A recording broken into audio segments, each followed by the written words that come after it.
Thanksgiving 1963 was a somber holiday in America. 1 week earlier, President John F. Kennedy had been brutally cut down in Dallas, plunging the nation into mourning. But in the early hours of that Thanksgiving, another tragedy was unfolding in Hollywood. Karen Kupkinette, a 22-year-old aspiring actress and daughter of a famous Chicago columnist, was living out the final moments of her life. Days later, she would be found dead in her West Hollywood apartment. The shocking death of this young starlet not only devastated her family, but soon became entangled in the web of JFK conspiracy theories. Karen Kupkinette grew up in the glow of show business. Born in 1941 to Irv and Essie Kupkinette, she was nicknamed Cookie and groomed for a life in the spotlight. Her father was a well-known Chicago newspaper columnist and TV personality, so Karen had connections that opened doors in entertainment. By her late teens, she had trained at the Actors Studio in New York and moved to Hollywood to chase her acting dreams.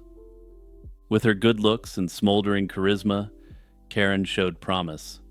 She earned rave reviews for a stage role in The Miracle Worker and was touted as an actress to watch in 1962. She landed small parts on popular TV shows like Perry Mason and The Donna Reed Show, and even a regular role on a forgettable sitcom called Mrs. G Goes to College. By all accounts, she seemed poised for stardom, or at least some level of acclaim. Behind the scenes, however, Karen's life was more turbulent. She struggled with personal insecurities, including a long battle with weight and reliance on diet pills, encouraged by her image-conscious mother. In Hollywood, Karen became involved with actor Andrew Prine, whom she met while guest starring on his TV series in late 1962. The romance was intense but rocky. Karen yearned for commitment, while Prine, recently divorced, wanted to keep things casual. This mismatch led to repeated heartbreak for Karen. In mid-1963, she became pregnant and, with help from friends, terminated the pregnancy, a traumatic event that only heightened the strain between her and Prine. Desperate to hold on to the relationship, Karen began exhibiting erratic behavior. She anonymously sent threatening cut-and-paste letters to Prine and even to herself, bizarre messages made of magazine letters, in an attempt to scare her ex into paying attention. After her death, investigators discovered Karen's fingerprints on those notes, confirming she had crafted them herself. She also resorted to spying on Prine and his new girlfriend. At one point, she noted in her diary that she was watching him from behind a hedge in anguish. The emotional toll was immense, and Karen's friends observed her increasing use of substances to cope. A shoplifting arrest in 1962 hinted at her distress, and by November 1963 she seemed to be teetering on the edge. On November 27, 1963, the day before Thanksgiving, Karen's friends tried to keep her company, unaware it would be her last night alive. That evening, she joined actor Mark Goddard and his wife Marcia for dinner in Beverly Hills. Karen arrived nearly an hour late, appearing disoriented and acting strangely. Her speech slurred, her head lolling as if she were on some kind of medication. After the uneasy dinner, Karen returned to her West Hollywood apartment. Around 9:30 p.m., two more friends, writer Edward Rubin and actor Robert Hathaway, stopped by her place to watch television together. They noted nothing obviously amiss beyond Karen seeming extremely tired and worn out. By 11:15 p.m., Karen said she was going to bed, so Rubin and Hathaway let themselves out, even locking the door behind them as they left her apartment that night. Nobody heard from Karen over the next 2 days. Given her emotional state, some friends initially assumed she might just be laying low. By Saturday, November 30th, concern grew, and whispers began that she may have done something to herself. The Goddards, uneasy that Karen hadn't been in touch since their dinner, went to check on her at her small bungalow apartment near the Sunset Strip. What they found was every friend's nightmare. The door was unlocked and a foul odor hung in the air. Inside, the apartment looked ransacked. A lamp was knocked over, a bowl of cigarettes and a coffee pot lay spilled on the floor, and cushions were askew. The television was still on, but muted. On the couch lay Karen's body, motionless. She had likely been dead for about 2 days, meaning she died sometime on Thanksgiving Day, 1963. Detectives from the Los Angeles County Sheriff's Department arrived and noted a few flecks of blood on Karen's face and a pillow, hinting at a struggle. The puzzling scene left even her close friends in shock. Given Karen's history of depression and pill use, some wondered if this was an overdose or perhaps a tragic accident. However, the coroner's findings told a far more chilling story. During the autopsy, the medical examiner discovered Karen's hyoid bone, a small bone in the throat, was broken. This injury is a classic telltale sign of strangulation. With that evidence, Karen Kupkinet's death was officially ruled a slaying by strangling. The hunt for Karen's killer began under the glare of media attention. Here was a beautiful young actress slain in Hollywood, at the very moment the country was distracted by President Kennedy's assassination. Detectives initially pursued any lead they could find. There was no sign of forced entry at her apartment, raising the likelihood that Karen knew her attacker and had willingly let them in. The two friends who last saw her alive, Rubin and Hathaway, were questioned, and their timeline helped establish that Karen was alive late on the 27th. The focus then shifted to her tumultuous personal life for suspects. From the outset, police eyed Karen's ex-boyfriend, Andrew Prine, as a prime suspect. Prine had a clear motive in the eyes of investigators. Their relationship had ended badly. Karen had been reportedly harassing him and his new partner. Prine was in the Los Angeles area at the time, and Karen had been obsessed with him in the weeks leading up to her death. Not only that, but before her death, both Karen and Prine had reported receiving anonymous death threat letters. As mentioned earlier, the police later discovered they were fabricated by Karen herself. The revelation that she wrote those letters complicated the picture.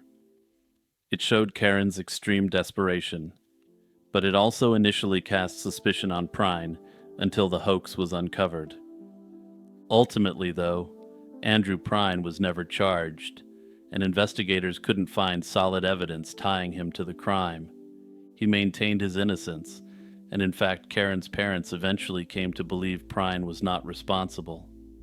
Years later, the Kupkinets revealed that they harbored suspicions about another individual, though they never went public with this name. This indicates the family heard or deduced something pointing to a different culprit, but law enforcement never confirmed any alternate suspect publicly.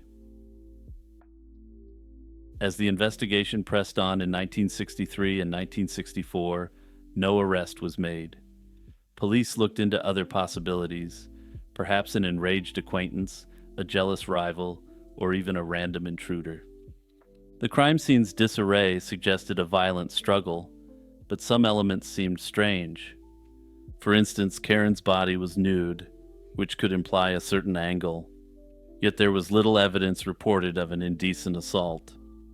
Robbery didn't appear to be the motive either, as numerous valuable items in the apartment weren't taken.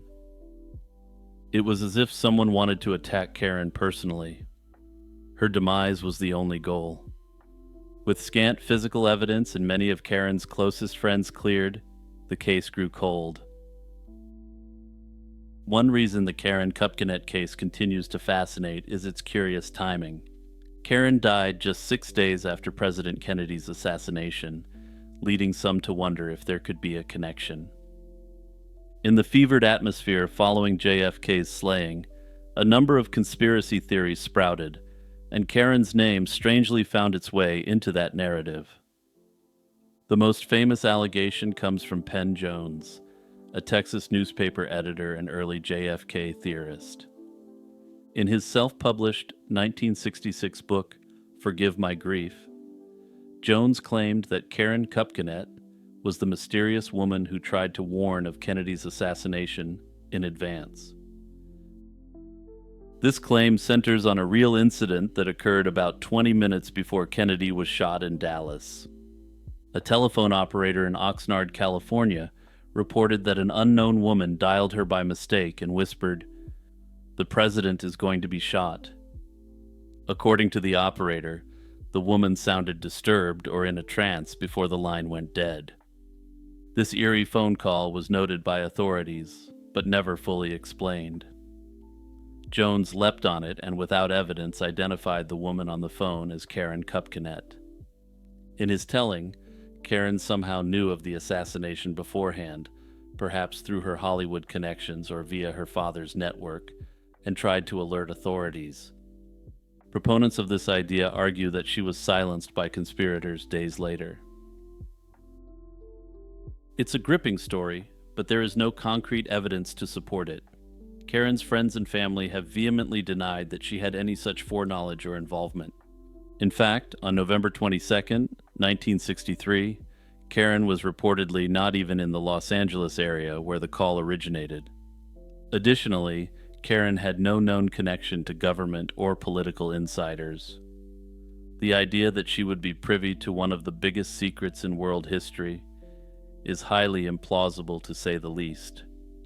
Nonetheless, once her name was associated with that ominous phone call, it entered the lore of JFK conspiracy literature. Well over 60 years later, the story of Karen remains a somber footnote in Hollywood history and, oddly, in Kennedy lore. A bright young Hollywood career came to an abrupt and unsettling halt when Joe Pitchler, a former child actor known for roles in the Beethoven films, vanished without a trace. Pitchler was only 18 years old when he disappeared in early 2006, leaving behind a close-knit family, a promising future, and a cryptic note. Joseph David Wolfgang Pitchler was born on February 14, 1987, in Bremerton, Washington, and began acting as a toddler. He was an outgoing child with a big personality, traits that helped him shine in auditions. He landed his first commercial by age 6, and soon scored small TV roles in shows like Lois and Clark. His breakthrough came at age 12 when he appeared in the 1999 football drama Varsity Blues, playing the younger brother of the main character. The following year, he won the role of Brennan Newton in the family comedy Beethoven's Third, a character he reprised in Beethoven's Fourth the year after. After several years of growing up in Hollywood, Pitchler's family became concerned about giving him a more normal life. In 2003, they brought Joe back home to Bremerton to finish high school and get out of the showbiz bubble. He wasn't thrilled about leaving Los Angeles.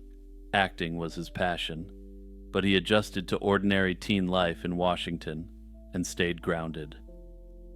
Joe attended Bremerton High School, graduating in 2005. He moved into his own apartment when he turned 18 and worked a regular job for a while, all while remaining close with his family and friends in town.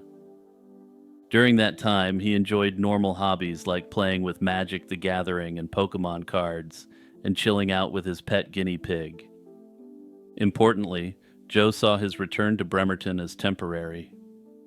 He planned to head back to Los Angeles to reboot his acting career once his braces were removed in 2006. He had saved the earnings from his child acting days and was poised to make his Hollywood comeback within a few months. By early 2006, Joe appeared ready to turn his plans into reality. On the night of January 4th, 2006, Pitchler invited some friends over to his apartment. They hung out, played cards, and had some drinks, and by all accounts, Joe was in good spirits. None of his friends sensed anything amiss at the time.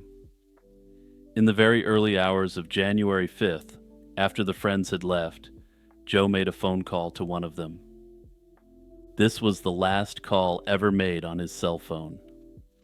During that brief 4:15 a.m. call, he sounded extremely upset or even tearful, though he didn't explain why. He told his friend he'd call back soon, but he never did, and that was the last time anyone heard from Joe. 4 days later, on January 9th, Joe's silver 2005 Toyota Corolla was found abandoned near an intersection in East Bremerton, just half a mile from the Port Madison Narrows waterfront. Inside the car, police discovered a handwritten note that Joe had left. In it, he expressed self-doubt and regret, writing that he wished to be a better brother to his younger sibling, and that he wanted his brother to have his belongings. The note did not explicitly say Joe planned to harm himself or run away, but its tone was troubled. Investigators interpreted it as a possible exit plan note and found that Joe left no other explanation for his sudden disappearance. When Joe's family examined his apartment, they found more worrying clues. All of his personal items, clothes, wallet, and even his asthma inhaler had been left behind, and the apartment door was unlocked with the lights still on. To his loved ones, this was completely out of character and suggested that Joe had only intended to step out briefly. From the outset, Bremerton police leaned toward the theory that Joe Pitchler did this voluntarily. His car's location near a bridge led officers to suspect he might have jumped into the water that night. However, search dogs brought to the bridge didn't pick up Joe's scent there, adding to the uncertainty of what happened. One detective even told Joe's mother that he feared her son was dead in the bay and might not be found for months. Divers were sent to search the water below, but no remains or evidence were recovered. Investigators reported finding no evidence of foul play at the scene, and Joe's sorrowful note and recent emotional state seemed to point toward the obvious explanation. Joe's family vehemently disagreed. They didn't believe Joe was in that state of mind and felt the authorities were too quick to label the case self-inflicted. According to his family and friends, Joe had been looking forward to the future, planning his return to acting, and had shown no signs of severe depression. They viewed his note as the reflective writings of an artistic teenager, not a definitive goodbye. In their eyes, something else must have happened to Joe that night, and the family insists that the note was simply saying that he wants to start a new endeavor. His mother urged the authorities to continue investigating, believing that Joe may have been abducted or met with some other form of foul play. Despite extensive searches, no trace of Joe was ever found. There were no sightings, no physical evidence beyond the car and note, and no definitive answers. As the years went by, Joe Pitchler's case went cold. Authorities maintain that the case remains open, and Bremerton police say they will still investigate any new leads that emerge. To this day, he remains listed as a missing person, and his disappearance remains unsolved. That said, detectives have made it very clear where they stand on this case. And personally, I have to agree with detectives here. I think his family just can't accept reality. Unfortunately, it doesn't look like Joe had a very realistic outlook on how his return to Hollywood was going to go. He'd been out of the acting game for years, and he was by no means a household name. I suspect he may have become depressed at the thought of never reaching those acting heights he had achieved ever again. In August 1962, Hollywood's brightest star was extinguished under mysterious circumstances. Marilyn Monroe was found lifeless in her Los Angeles home, lying face down on her bed with a telephone receiver still clutched in one hand and empty pill bottles scattered around. The world was shocked by the sudden loss of the 36-year-old icon. While police quickly concluded she had overdosed on sedatives, potentially intentionally, that tragic night soon spiraled into one of Hollywood's most enduring mysteries. On the evening of August 4th, 1962, Marilyn Monroe retreated to her bedroom in her Brentwood home after a day spent with close acquaintances. Earlier that Saturday, She had met with a photographer about publishing some photos and even signed for deliveries and chatted with friends. Despite recent career turmoil, she had been fired from her latest film just 2 months prior. Things were looking up. In fact, days before her death, Monroe had negotiated a new $1 million two-picture deal and was set to resume filming Something's Gotta Give the following Monday. Friends later noted that Monroe appeared to be in better spirits and looking forward to the future. As night fell, Monroe spoke on the phone with Joe DiMaggio Jr., the son of her ex-husband, Joe DiMaggio, around 7 p.m., and he sensed nothing alarming in her mood. Shortly after, she received a call from actor Peter Lawford, President John F. Kennedy's brother-in-law, inviting her to a party. Hours later, at about 3:30 a.m. on August 5th, Monroe's housekeeper, Eunice Murray, noticed the light still on in Marilyn's room and sensed something was wrong. The door was locked and Monroe didn't respond. Panicked, Murray called Monroe's psychiatrist, Dr. Ralph Greenson, who rushed over. Greenson had to break a window to access the bedroom, where he found Monroe unresponsive, lying unclothed under a sheet, with the telephone receiver in hand. He summoned Monroe's personal physician, Dr. Hyman Engelberg, who arrived and officially confirmed Marilyn's death at about 3:50 a.m. Police were notified by 4:25 a.m., and news of the tragedy began to spread before dawn. The Los Angeles County Coroner's Office immediately launched an investigation into Marilyn Monroe's death. An autopsy was performed the same day by Deputy Coroner Thomas Noguchi, with a team of psychiatrists consulting due to Monroe's history of mental health struggles. The forensic findings were grim and seemingly conclusive. Toxicological analysis showed lethal quantities of barbiturates in Monroe's system. Several empty medicine bottles, prescriptions for these sedatives, were found at her bedside. There were no signs of external injury or foul play on her body. Investigators also noted that rigor mortis indicated she had likely died between approximately 8:30 and 10:30. On August 17, 1962, the coroner's report officially classified Marilyn Monroe's death as caused by self-inflicted acute barbiturate poisoning.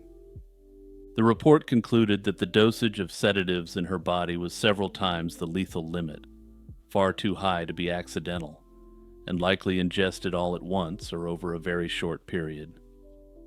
Monroe had a known history of depression, severe mood swings, and prior overdose attempts, including incidents where she had been saved at the last minute. Despite the official ruling, Monroe's death didn't put speculation to rest.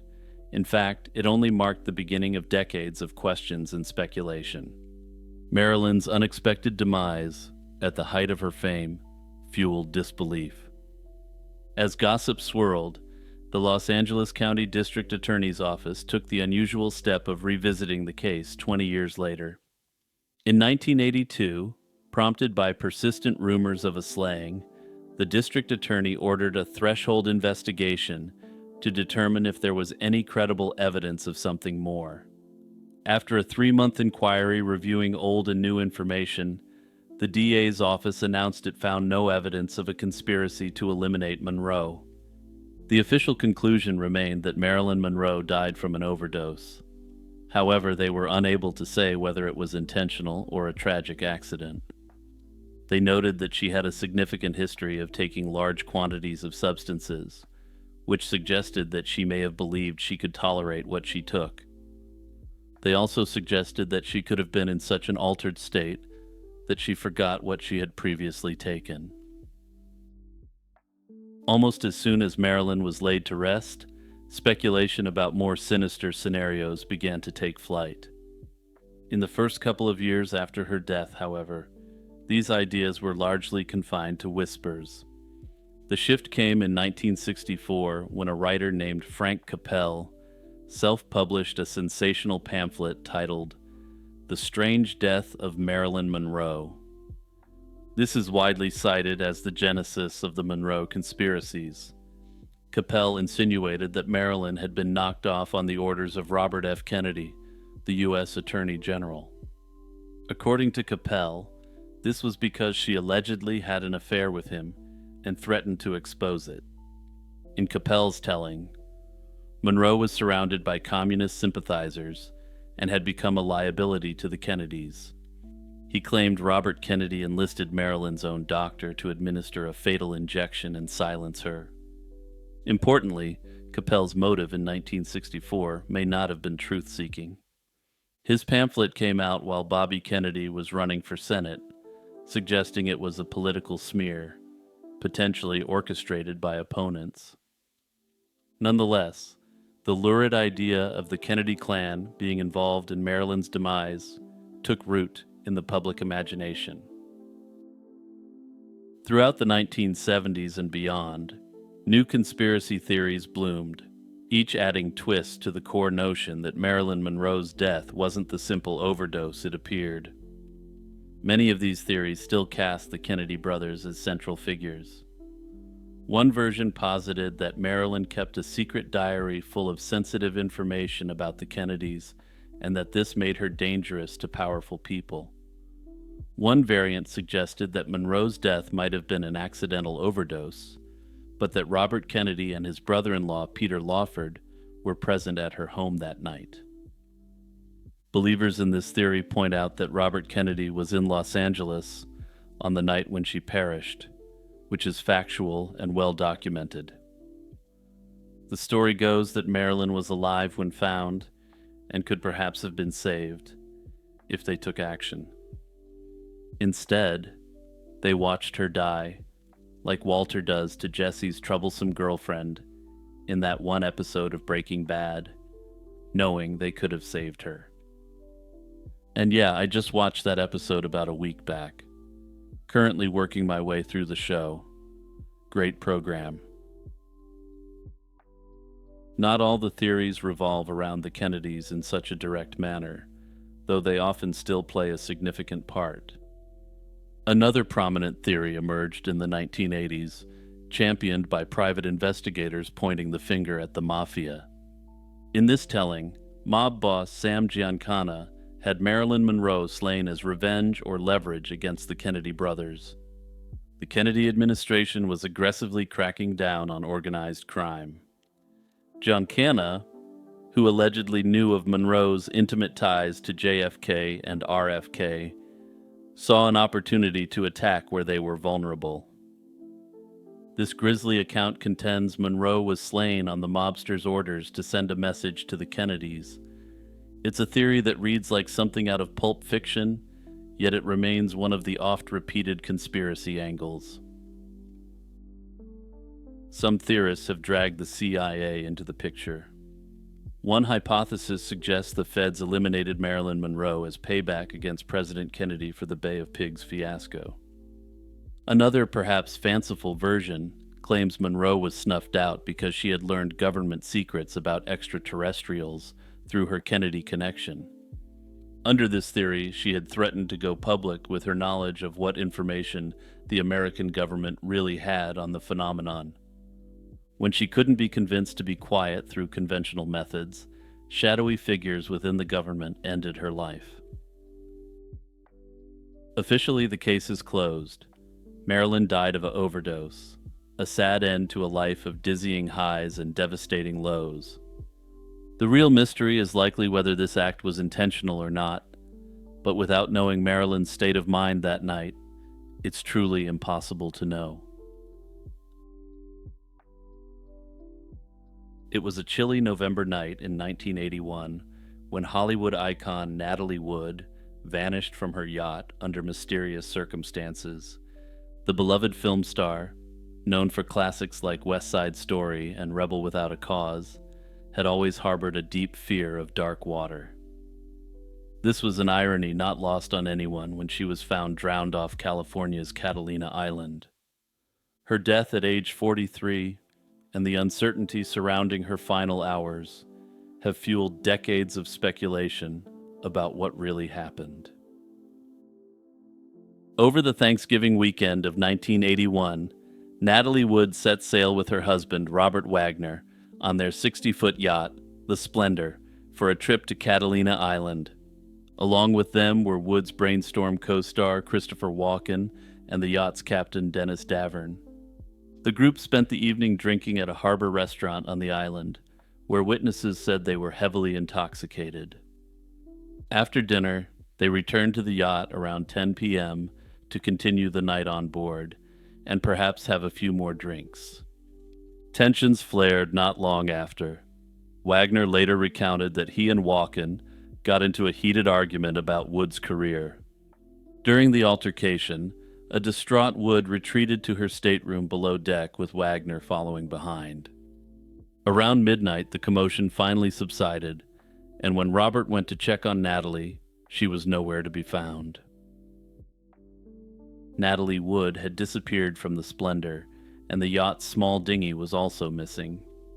Given Natalie's famous aversion to deep water and the fact she couldn't swim, it seemed implausible that she would take a boat out alone after midnight.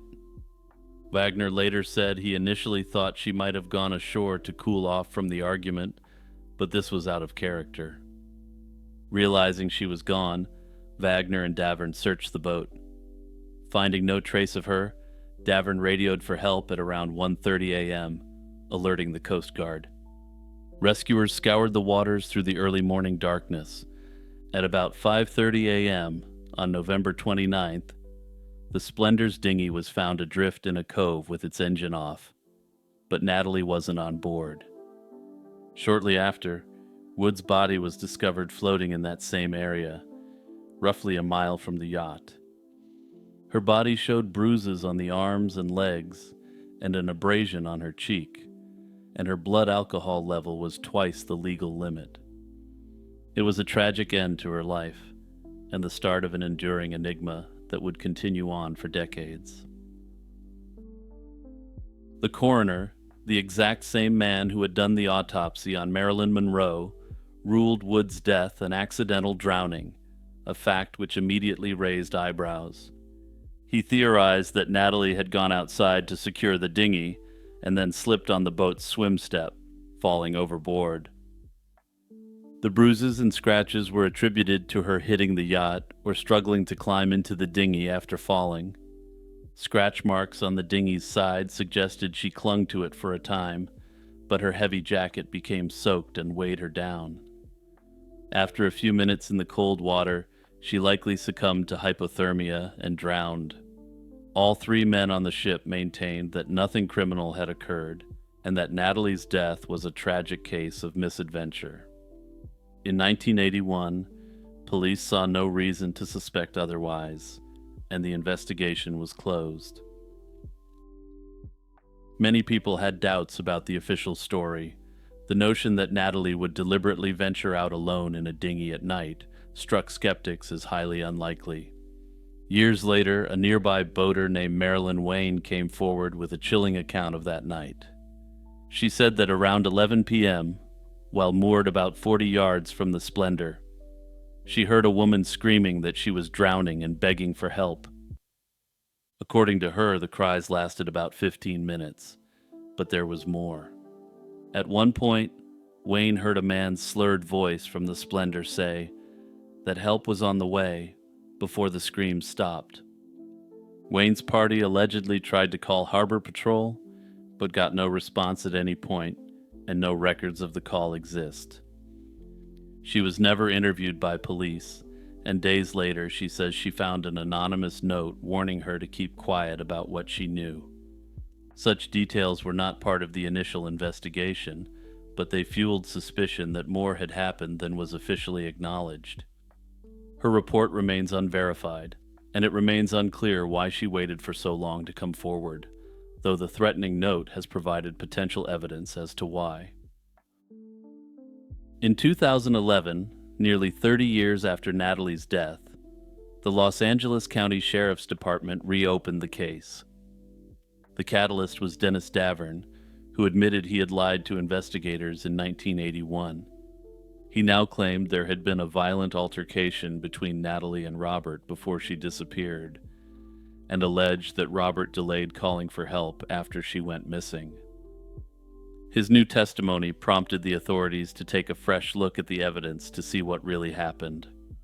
In 2012, the coroner's office amended Wood's death certificate, changing the cause of death from accidental drowning to, quote, drowning and other undetermined factors. This change cited the unexplained bruises on Natalie's body, which experts concluded could have been sustained before she entered the water. A 2013 coroner's report addendum went further, noting that some injuries, like a bruised forearm and a scratched knee, might be consistent with a struggle. However, detectives still lacked proof of wrongdoing. The sheriff's department didn't label Natalie's death a slaying. In 2018, additional witnesses emerged to add intrigue. A couple on another boat told investigators they saw a man and woman, presumably the couple, arguing on the Splendor's deck that night. This led authorities to publicly name Robert Wagner as a person of interest in the case. Investigators also noted that Wagner refused to be interviewed in the renewed inquiry, and that some of his statements over the years didn't align with other accounts. Still, these new claims weren't enough to bring charges in the case. The evidence remained inconclusive, with no definitive proof of foul play or of a purely accidental fall to close the case either way. By 2022, investigators reached a dead end. The sheriff's department announced that all leads were exhausted and no evidence implicated anyone. Wagner was formally cleared of wrongdoing due to lack of evidence. The case remains officially open, essentially a cold case, in case new information ever comes to light. To this day, how Natalie Wood ended up in the deep, dark water she feared so much is still unknown, though let's just say I have my suspicions. In the early hours of May 7th, 1988, a chilling sound crept through the walls of a quiet Burbank apartment building. Muffled shrieks and high-pitched moans jarred awake 23-year-old Susan Aiken, a former Miss America. She listened in alarm with her fiancé as the mysterious cries continued rhythmically for nearly an hour. Less than a week later, on Friday the 13th of May, neighbors complained of a foul odor from that same upstairs unit. Police responded and discovered the lifeless body of 29-year-old Crystal Spencer lying face down on the floor of her apartment. Crystal Spencer was an ambitious young woman with Hollywood aspirations. She grew up in a small Northern California town, and after her father passed away when she was just 8, life got a lot more difficult for her. Crystal ended up having to leave high school early to help her mom support the family. In her early 20s, she moved to Los Angeles dreaming of stardom. But like many hopeful actresses, she found only bit parts and frustration in her first years. To make ends meet, Crystal reluctantly took a job as a dancer at the Wild Goose, an adult club near Los Angeles International Airport. She wasn't happy that she was in this line of work, and Crystal never abandoned her Hollywood dreams. She landed a couple of small roles, including 2 TV commercials, and enrolled in drama and comedy workshops to hone her craft. By 1988, at 29 years old, she was still striving for that big break. In 1987, she had begun dating Anton Klein, a 37-year-old aspiring screenwriter whom she met at a garden party. For several months, Crystal hid her dancing job from him, afraid of losing his respect and that it would cause them to break up. When Anton eventually discovered her other life, he was shocked but accepted it, and the two stayed together.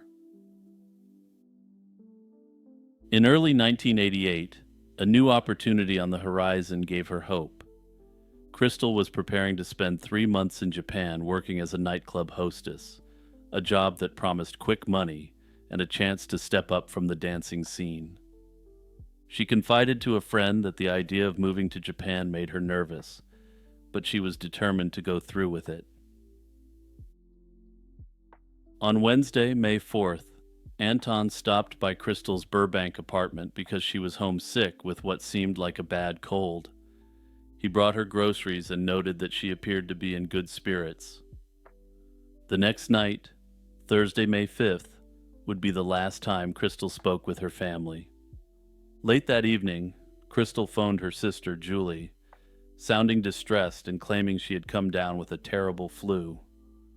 She wanted to know what number their mom could be reached at, since their mom was staying with friends in Los Angeles, while Crystal planned to leave for Japan. She begged Julie for their mother's phone number, desperate to reach her mom for comfort or help, but Julie thought Crystal was being dramatic and told her she didn't have it. As midnight passed into the early hours of May 6th, troubling signs continued at Crystal's apartment. Very late that night, unusual noises emanated from her unit. One neighbor later told police they had heard sounds throughout the day and into the night that sounded a lot like violent vomiting. Then came the harrowing screams that Susan Aiken and her fiancé heard in the early hours. As mentioned, due to the rhythmic style of agony they heard, they assumed that a couple were taking a walk on the wild side and didn't call the cops. This decision, not to call the cops because they didn't want to interrupt a freaky night going on upstairs, would come to haunt the couple. Meanwhile, Anton Klein was growing concerned. All through that weekend, he repeatedly tried calling Crystal, but her phone line was persistently busy. Eventually, a phone operator informed him that the line wasn't just busy. The telephone receiver in Crystal's apartment was off the hook, effectively disabling incoming calls. On Monday, May 9th, with still no word from Crystal, Anton took an extra step. He phoned the Wild Goose Club where she worked and asked the doorman if anyone had seen her. The response he got was strange and unexpected, since Anton was informed that Crystal had left for Japan. Anton was rather heartbroken that she had left without saying goodbye, but ultimately decided to reluctantly accept what he was told. On May 13th, 1988, nearly 1 week after the mysterious late-night screams, the truth of Crystal's fate was finally revealed. Neighbors, unable to ignore the awful smell seeping through the building's hallway, called the police. Officers entered Crystal Spencer's apartment and found her on the living room floor. Crystal's body had lain there for days, decomposing in the spring heat. She was found wearing only a red top, with no clothing from the waist down, and her telephone was off its hook next to her, the cord wrapped around her legs. The apartment itself was in disarray, belongings scattered about, which could have indicated a struggle or break-in, although friends noted Crystal wasn't the tidiest person to begin with. One responding officer noted immediate suspicion of a possible slaying given the state of the apartment and her body. However, with the corpse so badly decayed, it was difficult to discern much from the crime scene. Notably, there were absolutely no signs of trauma that could be conclusively identified on the remains. Further yet, investigators found no trace of substances in Crystal's system either. In the absence of clear evidence, the coroner could not determine how Crystal Spencer perished. After a thorough autopsy, the cause was officially recorded as undetermined, essentially acknowledging that the forensic experts were unable to say what ended her life. When Crystal Spencer's remains were first examined, the coroner's office registered them as a Jane Doe. Her body was so decomposed that staff had to remove her fingertips surgically just to get prints for identification. This autopsy would cause a significant degree of controversy for Crystal's family and friends. It listed a 5'7", 140-pound woman, while Crystal was barely 5 feet tall and just over 100 pounds. Anton Klein suggested that her body may have been switched out either accidentally or on purpose. However, the authorities explained that the height discrepancy was likely a clerical error, and the weight discrepancy came from not factoring in the weight of the gurney. Notably, the authorities tested her fingerprints 2 more times to ensure the proper body had been examined, which they were able to confirm. Questions also arose about the initial police investigation. Burbank police did look into Crystal's passing, but only briefly. They processed the apartment and interviewed a few people, yet within a few months the department quietly closed the case, having found no concrete evidence of foul play. Eventually, by the summer of 1988, Crystal's file was marked as a passing due to probable natural causes. This conclusion infuriated Crystal's family and Anton Klein, who believed the police had been too quick to write off the case. Anton and Crystal's family took it upon themselves to find what the police didn't. In the days after the autopsy, Crystal's relatives went through her disheveled apartment and discovered a potential clue that investigators had left behind: Crystal's camera. This camera had a roll of undeveloped film still inside, and the police had not confiscated it or even noted its existence. Anton had the film developed on his own, and the photos revealed something intriguing. It showed a middle-aged man with a mustache sitting in Crystal's apartment, smiling at the camera. This unknown man's presence raised alarm bells. Anton managed to obtain Crystal's phone records and, playing detective, matched a number to the mystery man's identity, then handed this information to the Burbank police. Detectives did track the man down and interview him, and in the end, he was ruled out as a suspect. More than 3 decades later, the death of Crystal Spencer remains an unsolved puzzle, and people still debate whether she perished from natural causes, or was the victim of a sinister plot. Over the years, several theories have emerged to explain what might have happened in that Burbank apartment in May 1988. One possibility is that Crystal did, in fact, die of a medical issue, a rapid and severe illness that struck suddenly. No definitive illness was identified in the autopsy, but not every condition leaves obvious traces. It's conceivable that severe complications from the flu or another natural cause took her life quickly. Proponents of this theory point out that no evidence of violence was found on her body, and the coroner couldn't pinpoint any injury or toxin, which might indicate a medical cause. However, the natural death hypothesis struggles to explain the haunting screams heard in the night.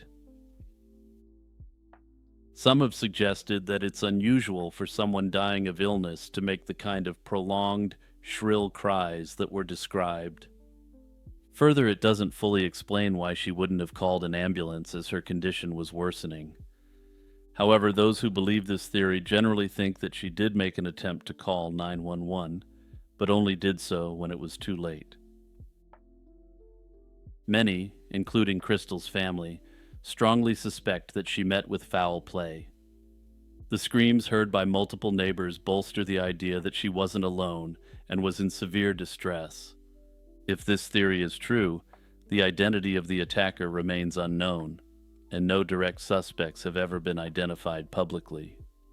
It could have been a stranger, perhaps a patron or stalker from the club, or someone Crystal knew casually.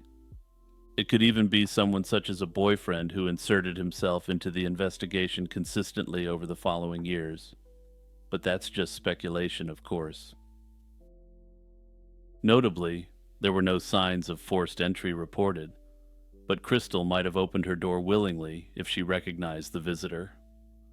Unfortunately, the delayed discovery of her body meant much of the evidence which may have existed could have vanished by the time the cops found her body. One particularly tangled theory involves a corrupt ex-cop and the criminal underworld orbiting the adult club scene. Horace McKenna was a former California Highway Patrol officer who, according to rumor, allegedly secretly owned or controlled the Wild Goose where Crystal worked. According to an LA Times report, McKenna was said to run an illegal gambling operation out of an Inglewood warehouse. In fact, a waitress friend of Crystal's later attested that Crystal had spent time at this clandestine casino, possibly rubbing shoulders with dangerous people in McKenna's circle.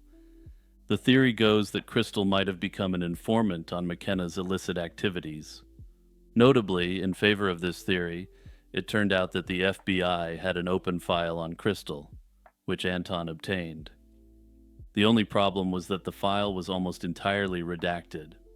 According to this theory, McKenna ordered the hit and then used his significant connections within the Los Angeles Police Department to botch the investigation. However, McKenna himself was eliminated just months later, and no evidence ever tied him to Crystal's demise. Another theory branches off from Crystal's planned trip to Japan. Some have wondered if the offer to work as a nightclub hostess in Tokyo wasn't as quote-unquote innocent as it seemed. During the 1980s, there were real instances of young American women being lured abroad for hostess jobs that ended up being fronts for forced exploitation. Now, this theory really gets into wild and speculative territory. So I mentioned that there was initially some doubt about whether the body examined was Crystal's, due to some issues with mismatches in information. This theory claims that the Yakuza, the Japanese mafia, kidnapped Crystal and then shipped her to Japan or Hawaii, and then put another body in her apartment. Notably, the authorities double-checked the fingerprints on the body twice and determined that they were indeed from Crystal. Notably, there's been no connection whatsoever found between the Yakuza and Crystal. To this day, it remains entirely unclear whether Crystal was the victim of a crime or whether she simply perished due to natural causes. However, personally, I can't accept that Crystal's death was simply natural or accidental. The condition of her body, left to decompose for nearly a week, may have erased the very signs that would have revealed the truth. Advanced decomposition can obscure bruising, subtle trauma, or even evidence of strangulation if the hyoid bone wasn't broken.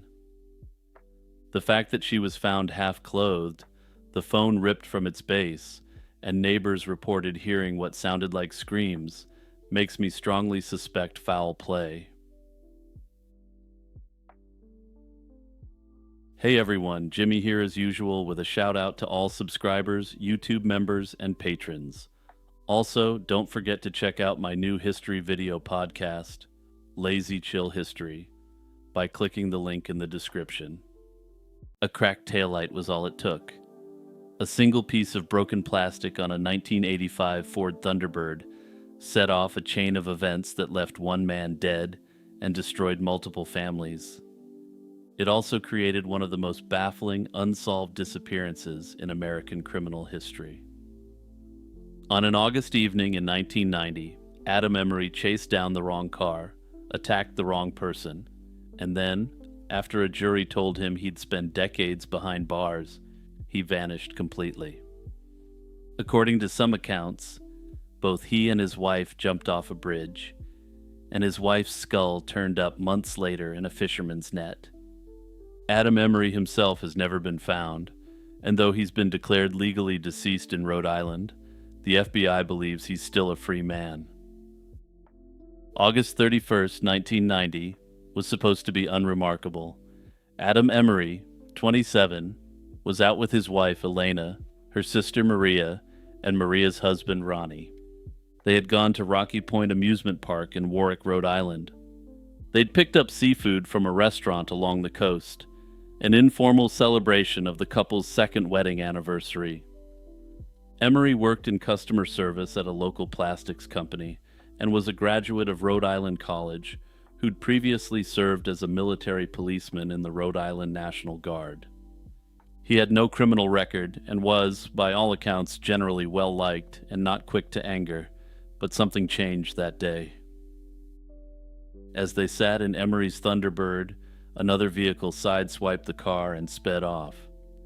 Two cars left the lot at roughly the same time, and in the confusion, Maria pointed to a dark red 1977 Ford and insisted it was the one that struck them, to which Elena vehemently agreed. Adam, furious, threw the car into gear and gave chase, tailing the Ford for approximately 2 miles.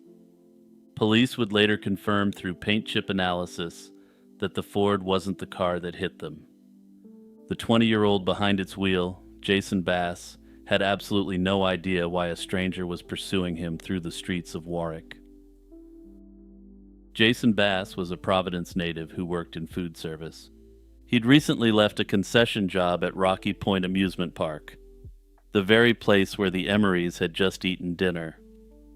That night he was driving with his cousin Joshua Post when Emery's Thunderbird appeared behind them. Bass was terrified and he tried to drive away, but Emery eventually cut him off, forcing the Ford onto the lawn of a residential property. What happened next took only seconds as Elena escalated the situation by handing her enraged husband a military-style double-edged knife. Emery approached Bass's car, shouting about the damage to his Thunderbird. When Bass, confused and frightened, put the car in reverse to escape, Emery lunged through the driver's side window and stabbed him directly through the heart. The car rolled to a stop against a boulder near the driveway of a local prison guard named Bruce Bishop. When Bishop came outside, Emery dropped the knife and admitted what he'd done. State Police Trooper Kevin Hopkins, the first officer to arrive, found Bass lying beside his car. Emery, for his part, had asked Bishop for a glass of water and was casually drinking it on the porch when the officer arrived. Emery was charged and held on a $270,000 bond. After 8 months in custody, his family posted bail, and he remained free for nearly 2 years before trial. He stayed employed, kept out of trouble, and showed up to every court appearance. He'd been offered a manslaughter plea deal, but rejected it, bizarrely insisting that he jumped through the window to attack Jason in self-defense. He claimed that when Bass reversed the car, he'd felt threatened and had no choice but to use the knife. I'm probably not going to shock anyone here, but the jury didn't buy it, and on November 10th, 1993, they returned a guilty verdict. He faced up to 25 years, and observers watched closely to see how he would react to what he clearly must have believed was an unexpected outcome. Jason Bass's family watched his face for any reaction when the verdict was read, but there was none. In a controversial decision, the judge allowed Emery to remain free on bail, pending formal sentencing a month later.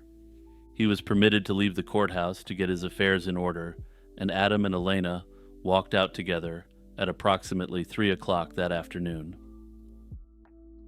What happened over the next few hours reads more like something out of a true crime novel or a movie than real life.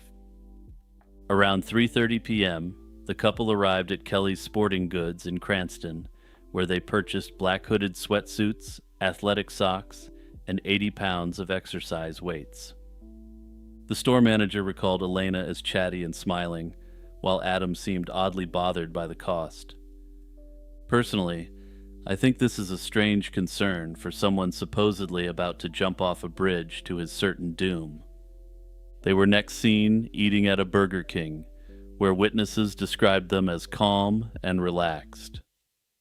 At approximately 4:45 p.m., their Toyota Camry was spotted on the Claiborne-Pell-Newport Bridge, a massive span rising over 200 feet above Narragansett Bay. Motorists recalled seeing them walking along the pedestrian walkway. They were then seen driving away from the bridge, only to apparently return later that evening. Shortly before 7 o'clock, a bridge supervisor and a state trooper discovered the Camry abandoned in a westbound lane, engine running, headlights on. On the front seat lay cash, cut-up credit cards, and Adam's driver's license.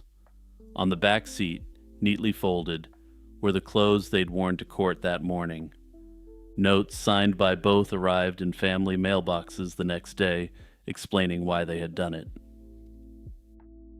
In August 1994, a human skull was recovered from the bay and identified as Elena Emery's. Elena's younger brother, Dominic DiRocco, told the Associated Press that the couple had been in love and full of plans, and that they'd felt their lives ended the moment the conviction came down. Whatever happened on that bridge, Elena had gone into the water, and Adam, by all evidence, had not. Not a bone, not a tooth, not a shred of his clothing was ever found. Rhode Island State Police turned to an unusual piece of evidence: courtroom footage captured by a news crew showing the couple in a whispered exchange after the verdict. Investigators brought in a lip-reading expert who, according to the state police, determined Elena had told her husband something to the effect of, "We'll do what we originally said."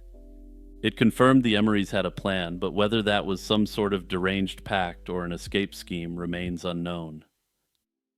Sightings of Emery poured in from Connecticut in the weeks that followed. The day before his scheduled sentencing, the FBI received a tip he'd fled to Florida. Reported sightings then followed a geographic arc: Florida, then France, then Italy, where Elena had family ties. A Rhode Island judge declared Emery legally dead in 2004, but the FBI wasn't buying it. In 2010, they placed him on their wanted list, noting he may have traveled to Florida or Italy and should be considered armed and dangerous. In 2019, the Bureau released a new statement saying that they had made progress and that they believed he would be arrested shortly, but nothing more happened. From where I'm sitting, the idea that this was some kind of tragic pact just doesn't hold together. And when you strip it down to what we actually know, only one of them was confirmed to have actually ended up in the water, and that's the part that sticks with me. If this was truly a shared decision, there should have been two bodies. Instead, Elena's remains surface months later, and Adam Emery simply disappears. To me, it looks less like a pact and more like an exit strategy, something constructed to look final while giving Emery a way out. And if that's the case, then Elena becomes part of that plan in a much darker way. I think Emery did what he'd already shown he was capable of doing by perhaps having Elena jump or push her off and then walking away. Whatever the case, Elena clearly paid the price for placing so much faith and trust in Adam Emery. Personally, I believe Emery will be caught one day, since I suspect he's too narcissistic to actually pull the curtains on himself, though that's just my pop psychology take on it. Someone loved her. That's what Barstow Police Detective Keith Libby concluded after examining the remains. This wasn't a hunch born from sentiment, but rather a professional observation rooted in evidence. Her teeth showed years of consistent, high-quality dental care. Someone had taken this girl to the dentist, paid for fillings, made sure she was looked after, and yet, more than 15 years later, not a single person has come forward to claim her. She remains known as the Barstow Jane Doe, a designation that reduces a human life to a location and a placeholder. On February 10, 2010, a man was walking along Lenwood Road in Barstow, California, collecting aluminum cans. It was an unremarkable afternoon in the Mojave Desert, the kind of dry, sun-bleached day that makes the landscape feel emptied out and half forgotten.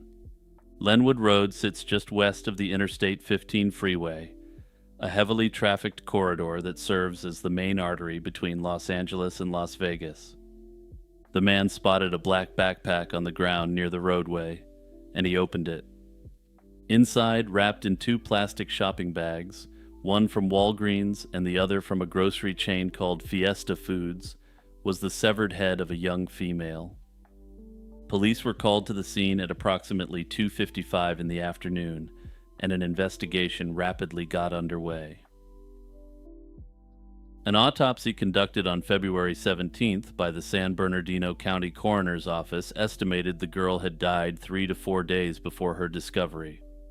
She was believed to be between 14 and 19 years old, either white or Hispanic, with straight, medium-length dark brown hair featuring reddish highlights. Her eyes were brown and her ears were pierced, though no earrings were found. Her dental records revealed extensive care, including numerous fillings, suggesting she'd had reliable access to health care at some point in her life. The rest of her body was never recovered, and because only her head was found, investigators couldn't determine her height, weight, or cause of death.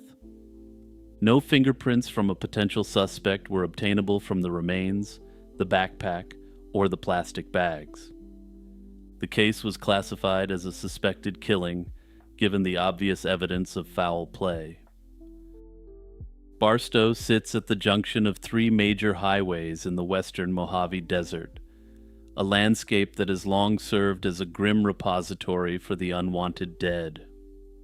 The San Bernardino County Sheriff's Department's cold case files stretch back decades, with victims found stabbed, strangled, shot, and dumped along the region's roads and desert flats. The stretches of Interstate 15 and Interstate 40 between Barstow and the Nevada state line have repeatedly yielded numerous John and Jane Doe cases. The FBI was brought in to help on the basis that the Jane Doe may have been the victim of a serial predator, potentially a long-haul trucker. Barstow, with its truck stops and its position along a major interstate corridor, fits this potential profile with unsettling precision. The plastic bags offered the most tangible investigative leads. The Walgreens bag was essentially untraceable given the pharmacy chain's ubiquity across the country. The Fiesta Foods bag was more interesting since Fiesta is a small grocery chain with limited locations. The closest store was in Bakersfield, California, roughly a 2-hour drive from Barstow. This suggested the perpetrator or the victim potentially had a connection to this area, but the lead never produced anything conclusive. Perhaps one of the most puzzling aspects of the investigation is the location where the backpack was left. Barstow is flanked by absolutely vast stretches of empty desert that are generally inhospitable and desolate. A person looking to conceal remains could have driven a short distance off the road and buried them in sand that might not be disturbed for years, if ever. Instead, the backpack was left near a well-traveled freeway in a residential area just on the edge of this obvious dumping ground. This has led some investigators to speculate that whoever did this wanted the head to be found, perhaps as a message or a deliberate display of power. In September 2021, a significant development emerged, and the San Bernardino County Coroner's Office revealed it was attempting to use genetic genealogy to solve her case. Testing confirmed that the Barstow Jane Doe had Hispanic ancestry with relatives in Mexico, as well as Italian heritage. As of the most recent public updates, this testing appears to still be ongoing, and you may notice my usage of the word appears here. Sometimes in these genetic genealogy cases, the connection revealed suggests that the family may have played some role in what happened to the victim. If the family still has a strong, ongoing connection to Mexico, any attempt to confirm the Jane Doe's identity could result in the perpetrator fleeing the country rapidly. There's also the potential that she was trafficked across the border and that her immediate family entirely resides in Mexico. This could create complications for identifying her, since genealogists would likely have to attempt to triangulate her identity using more distant relatives in the United States. Whoever walked into the Advance America Cash Advance store on Telegraph Road in Taylor, Michigan on November 12, 2013, didn't stumble into a crime of opportunity. He carried a .45 caliber semi-automatic fitted with a federally regulated suppressor, a device so uncommon in robberies that one detective said he'd never seen one used in a crime. The man rang a buzzer, was let in by the lone employee behind the counter, and within seconds produced his weapon. He shot her once in the chest, and then he walked behind the counter and shot her once more, this time in the head. He rummaged briefly through the office, grabbed less than $250 from the register, and left. The entire event lasted roughly 60 seconds.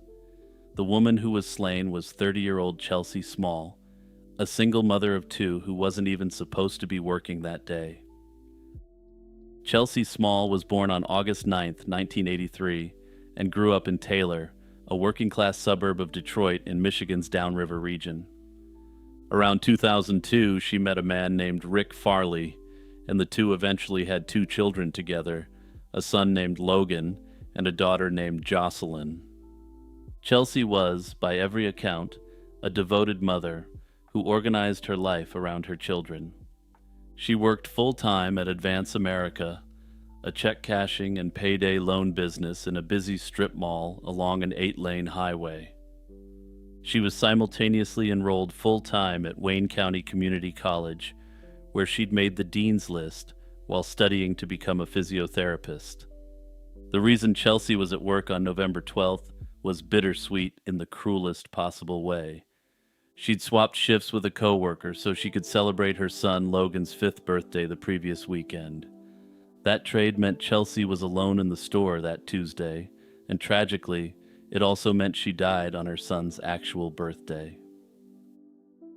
The Advance America store had standard security measures for a business such as this. Doors were locked at all times, requiring customers to ring a buzzer for entry, and there were surveillance cameras as well as a silent panic alarm behind the counter. Around noon, Chelsea buzzed a man into the store, and there appears to have been a brief exchange between them, though the system recorded no audio. Chelsea managed to hit the panic button, triggering a silent alarm to police, but it didn't save her. Detectives described his demeanor as disturbingly calm, and there was no rush, no panic, and no hesitation. After killing Chelsea, he spent a handful of seconds looking through the office, took cash from the register, and walked out. He either didn't find or deliberately ignored larger sums stored in a back room. Taylor police arrived minutes later and had to force their way in because the doors were still locked. On its surface, the crime appeared to be a straightforward robbery gone fatally wrong, but from the earliest stages of the investigation, details nagged at detectives. The suppressor was the most glaring anomaly since silencers are tightly regulated under the National Firearms Act and are exceedingly rare in armed robberies. Its presence suggested a level of forethought and sophistication far beyond a typical holdup, with a detective noting that they're more associated with professional hitmen than anything else. Then there was the question of motive and sequence, since the financial payoff was absolutely minimal compared to this disturbing crime. Detectives questioned the motive and why Chelsea was shot almost immediately, especially since she could have opened the safe that contained a large amount of cash. The lead detective on the case has questioned whether the entire event was a professional hit designed to look like a robbery gone wrong. Personally, though, I have to question this, since the criminal clearly knew he would be on a surveillance camera and made little attempt to hide his identity. Speaking of that, surveillance footage gave investigators a reasonably clear look at the perpetrator. Taylor police described him as a white male, estimated between 35 and 50 years old, approximately 5 feet 10 inches tall, with shoulder-length brown hair. He walked with an irregular gait, a kind of hunch or curve in his upper back. His clothing appeared to be work-style attire, cargo pants and light-colored shoes, which detectives speculated might be recognizable to someone in the same trade. He wore a ball cap and sunglasses, and investigators believed his baggy clothing was deliberately chosen to disguise his build. Some who reviewed the footage believe the man was wearing gloves, which could explain why no usable fingerprints were recovered, despite him touching multiple surfaces. Personally, having looked at the surveillance footage, his hands appear to be noticeably whiter than the skin on his face. Notably, the bullets recovered from the scene were entered into a national ballistics database, but no matches came back.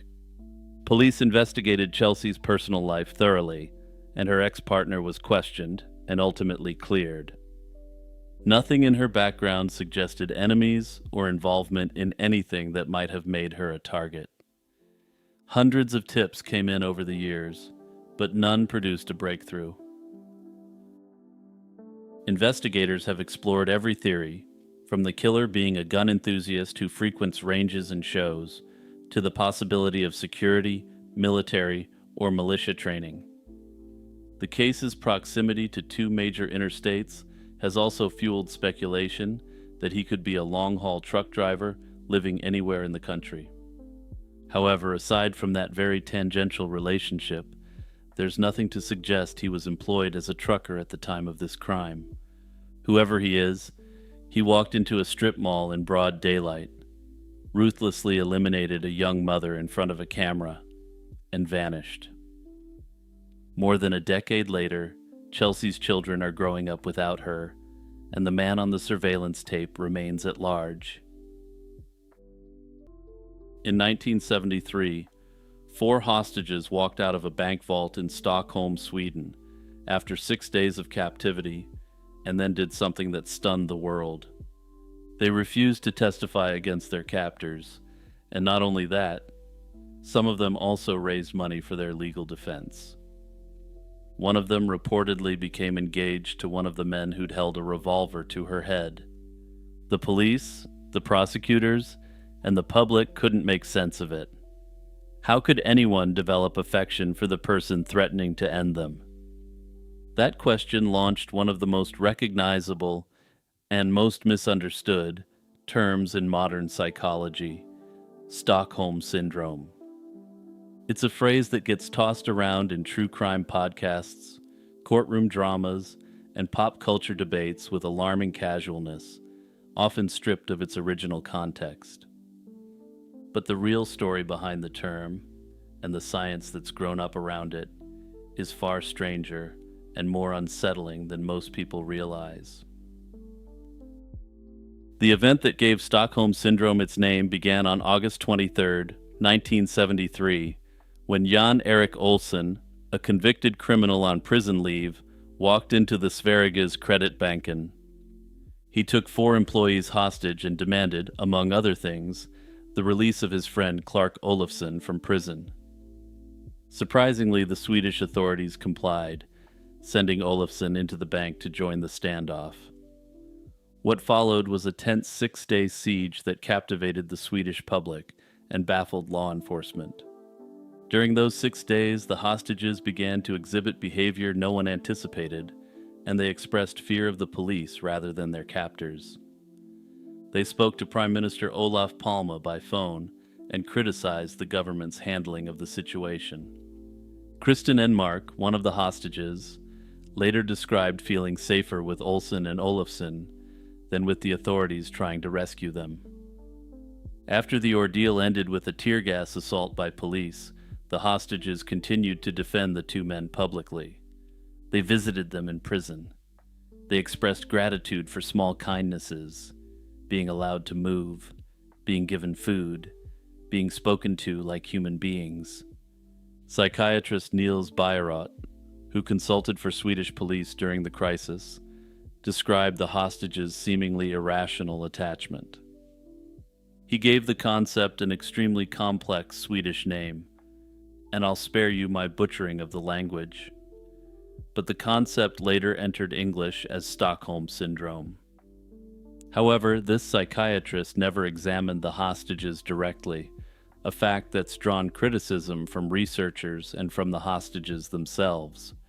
Kristen Enmark has spoken publicly about feeling that the label pathologized her survival instincts and dismissed her perspective on what she went through.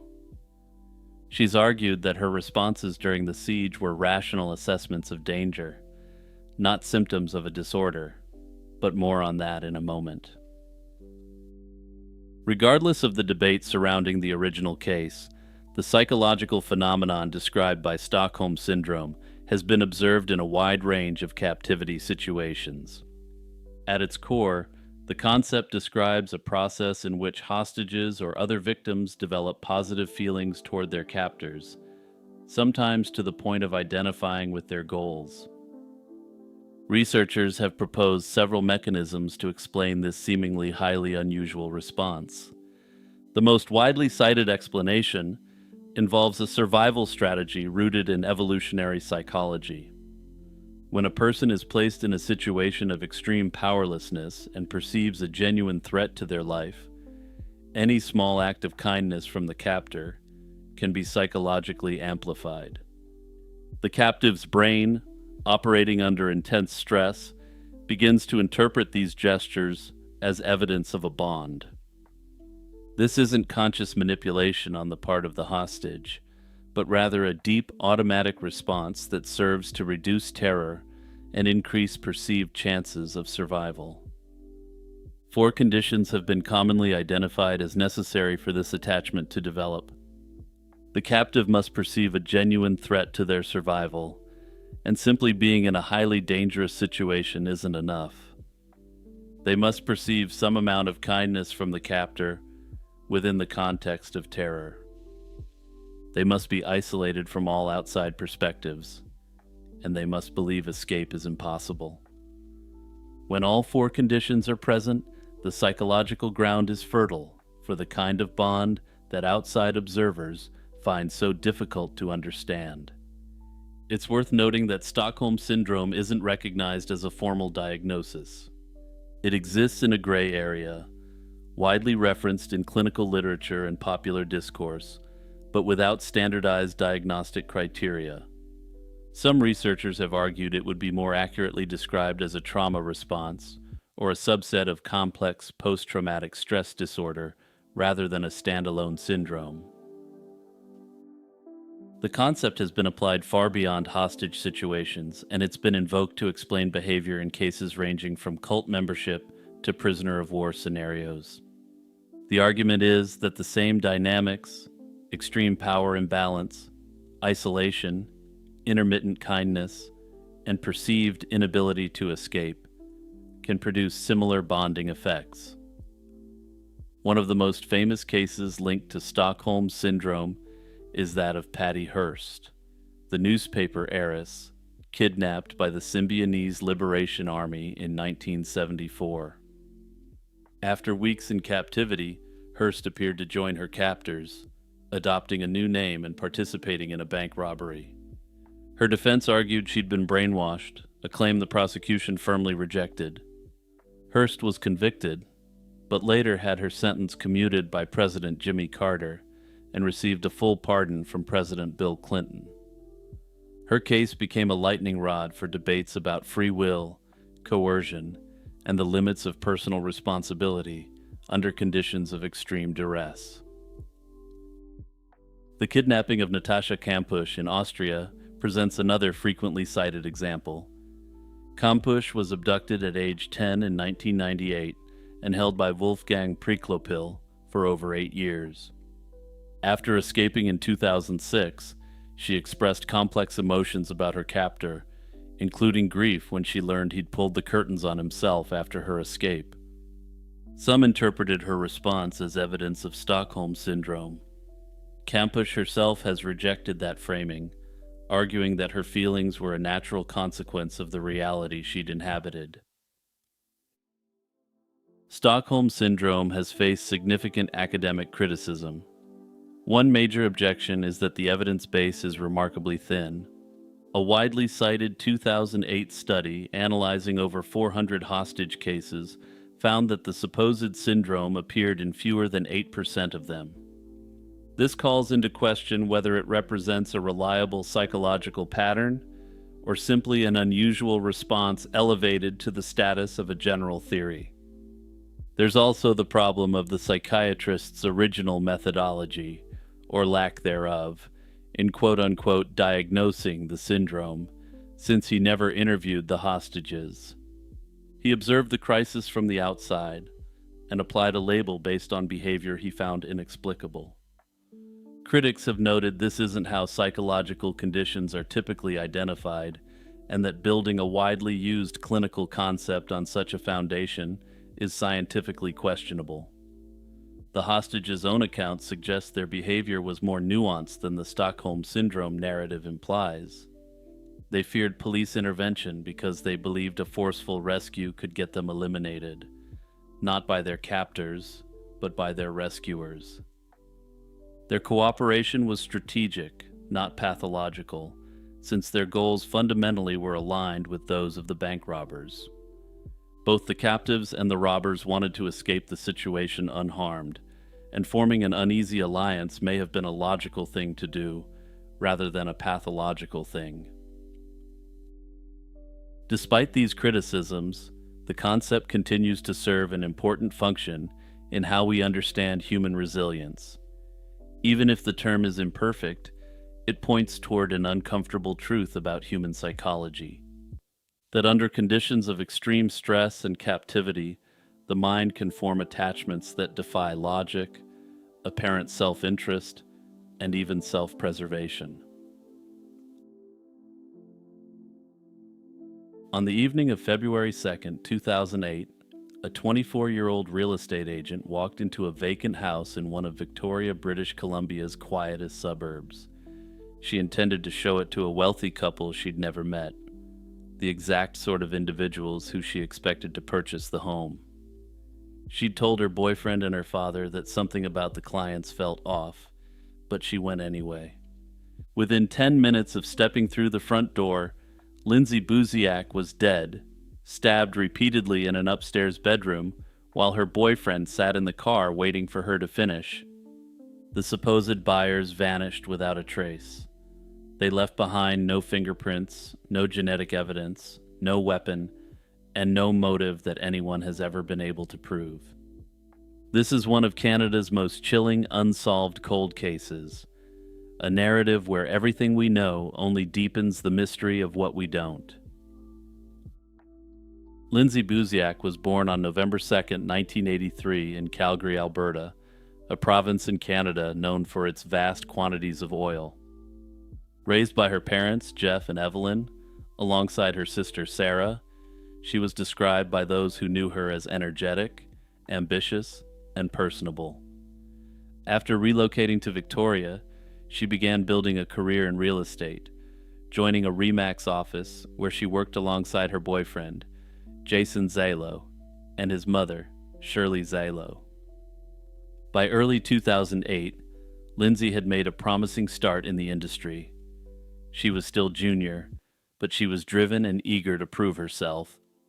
Her father, himself a real estate agent in Calgary, was a close confidant, and Lindsay spoke with him regularly about her career and personal life. By late 2007, she'd been telling him the relationship with Jason was faltering.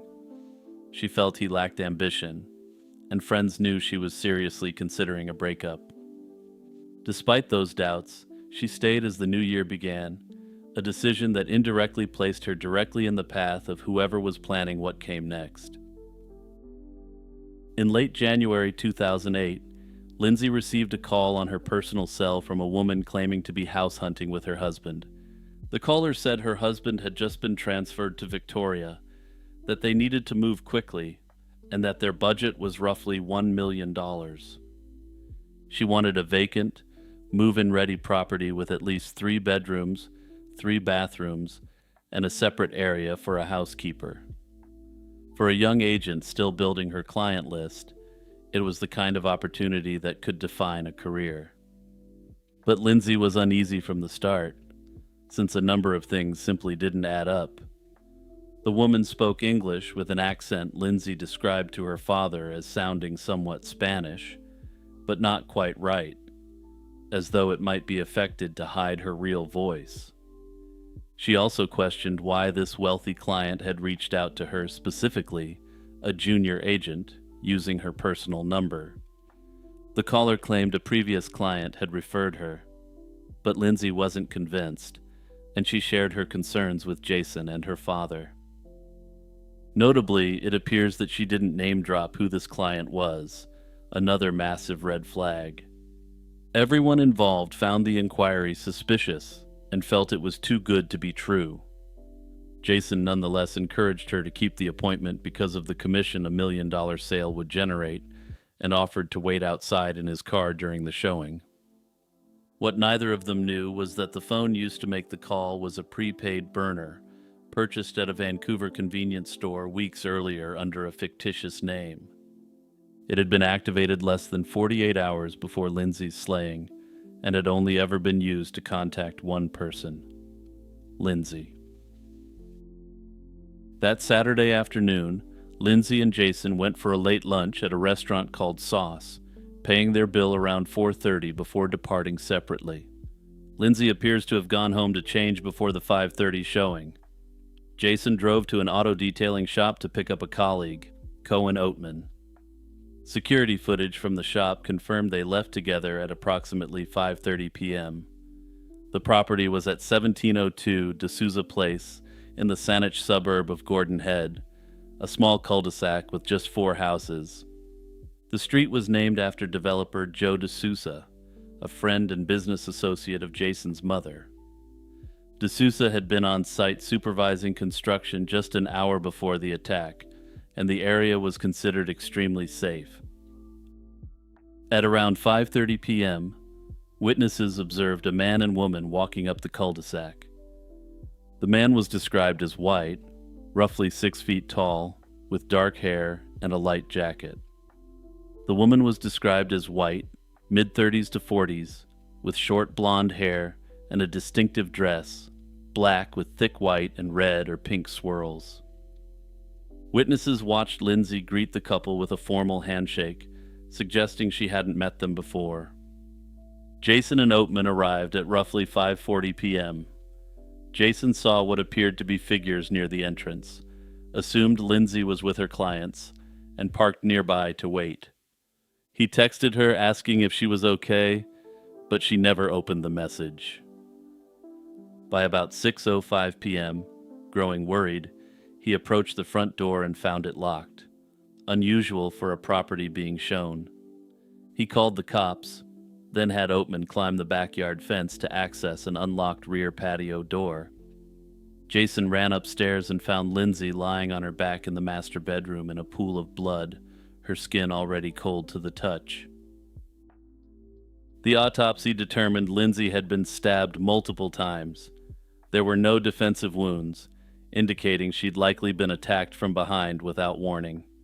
The coroner placed the time of death at approximately 5:40 p.m., roughly within 10 minutes of entering the house. Nothing was stolen, and she hadn't been subjected to any other forms of assault beyond the stabbing. It was targeted, deliberate violence against a junior real estate agent who had no known enemies. Saanich police reported virtually no forensic evidence left behind, no usable DNA, no fingerprints. The perpetrators had been extraordinarily careful, and the weapon used was never recovered. The burner phone was never used again, but a second prepaid phone was later identified, apparently used to check the first phone's voicemail. Jason and Oatman were questioned but cleared by the time-stamped security footage, which proved they couldn't have committed the crime. Jason and Oatman both cooperated fully, submitted to multiple interviews, and passed a series of polygraph tests. By February 2009, Saanich police publicly stated neither of the men was considered a suspect. Jason's family was also investigated, partly due to their connections to the D'Souza Place development, but police stated no member of the Xylo family was considered a suspect. Investigators pursued multiple theories, and one early lead focused on a cartel connection and one of the largest busts in Canadian history. In December 2007, Lindsay had visited Calgary and attempted to contact an acquaintance linked to her ex-boyfriend. On January 22, 2008, less than 2 weeks before her slaying, Alberta authorities executed the province's largest ever drug bust, and that acquaintance was arrested as a major participant. The theory emerged that Lindsay may have been eliminated by a cartel faction that mistakenly believed she was a police informant. Investigators dismissed this, and Lindsay had no known involvement in criminal activity and wasn't an informant. Experts on cartel hits also weighed in, noting that these sorts of hits are either brutal in the extreme or extremely professional, with virtually nothing in the space in between. The Lindsay Buziak case is disturbing because of how much is known. We know she was specifically targeted, and that a man and woman posed as home buyers using a burner phone registered to a fake name. The perpetrators were well dressed and appeared to be in their mid-30s to 40s. The attack was swift, the perpetrators escaped without a trace, and the weapon was never found. A significant degree of planning went into this. The burner phone, the fictitious identity, the choice of a vacant house on a dead-end street. There's a natural instinct to try to make the slaying of Lindsay Buziak fit into some familiar category, but we know it wasn't a jealous partner, a bad relationship, and we're pretty sure it wasn't some kind of drug connection gone wrong. The deeper I look at the facts, the less it feels like a personal crime, and the more it starts to feel like something colder. This wasn't random, and it definitely wasn't sloppy, at least in the planning, and someone went to real effort here to target Lindsay, or a young female real estate agent more generally. They bought a burner phone weeks in advance, created a fake identity, and specifically targeted a young real estate agent they could get a loan inside an empty house. They showed up as a normal-looking couple, nothing that would raise alarm bells, and within minutes of getting her inside, it was over. There was no struggle, no defensive wounds, no evidence left behind, suggesting that they had the entire act planned out in advance. Then, just like that, they disappeared without leaving behind any meaningful trace of evidence.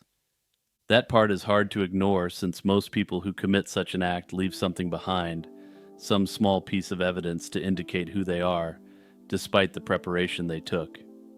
Even when they plan it, something slips, but here nothing did, suggesting it wasn't this couple's first rodeo.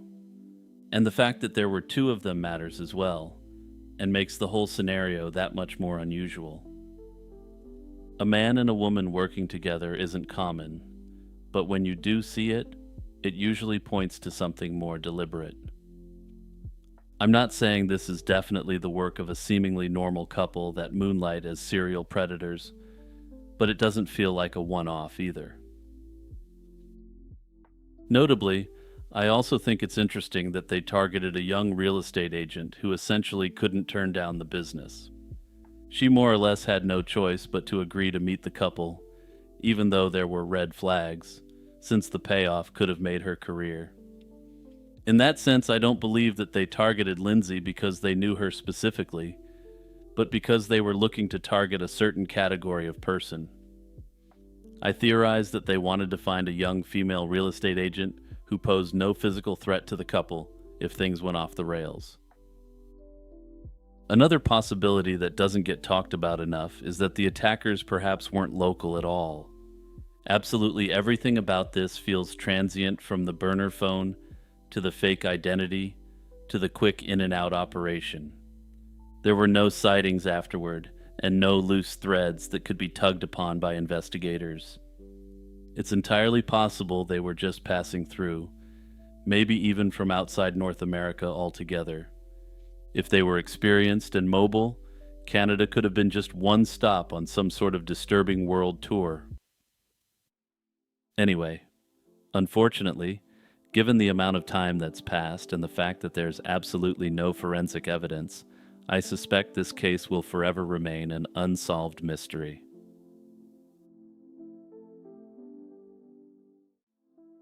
Somewhere in the darkness of a Melbourne parking lot, a woman screamed for someone to give her back her keys.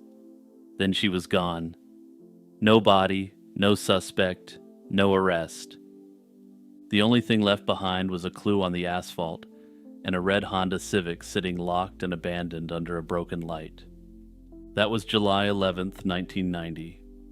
More than 35 years later, the question remains exactly the same. What happened to Sarah McDermott that fateful night? Sarah McDermott was born on November 15th, 1966, in the Scottish Highlands. In 1987, when Sarah was 20 years old, the McDermott family, her parents Peter and Sheila, and her younger brother Alistair, emigrated to Australia. They settled in the southeastern Melbourne suburb of Frankston. Peter found work as an airways operations officer, and Sheila worked as a nurse. By her parents' own admission, Sarah was initially upset by the move and missed her life back in Scotland, but she slowly adapted to her new surroundings. She developed something of an Australian-Scottish fusion accent, built a wide social circle, and landed a job at an insurance company.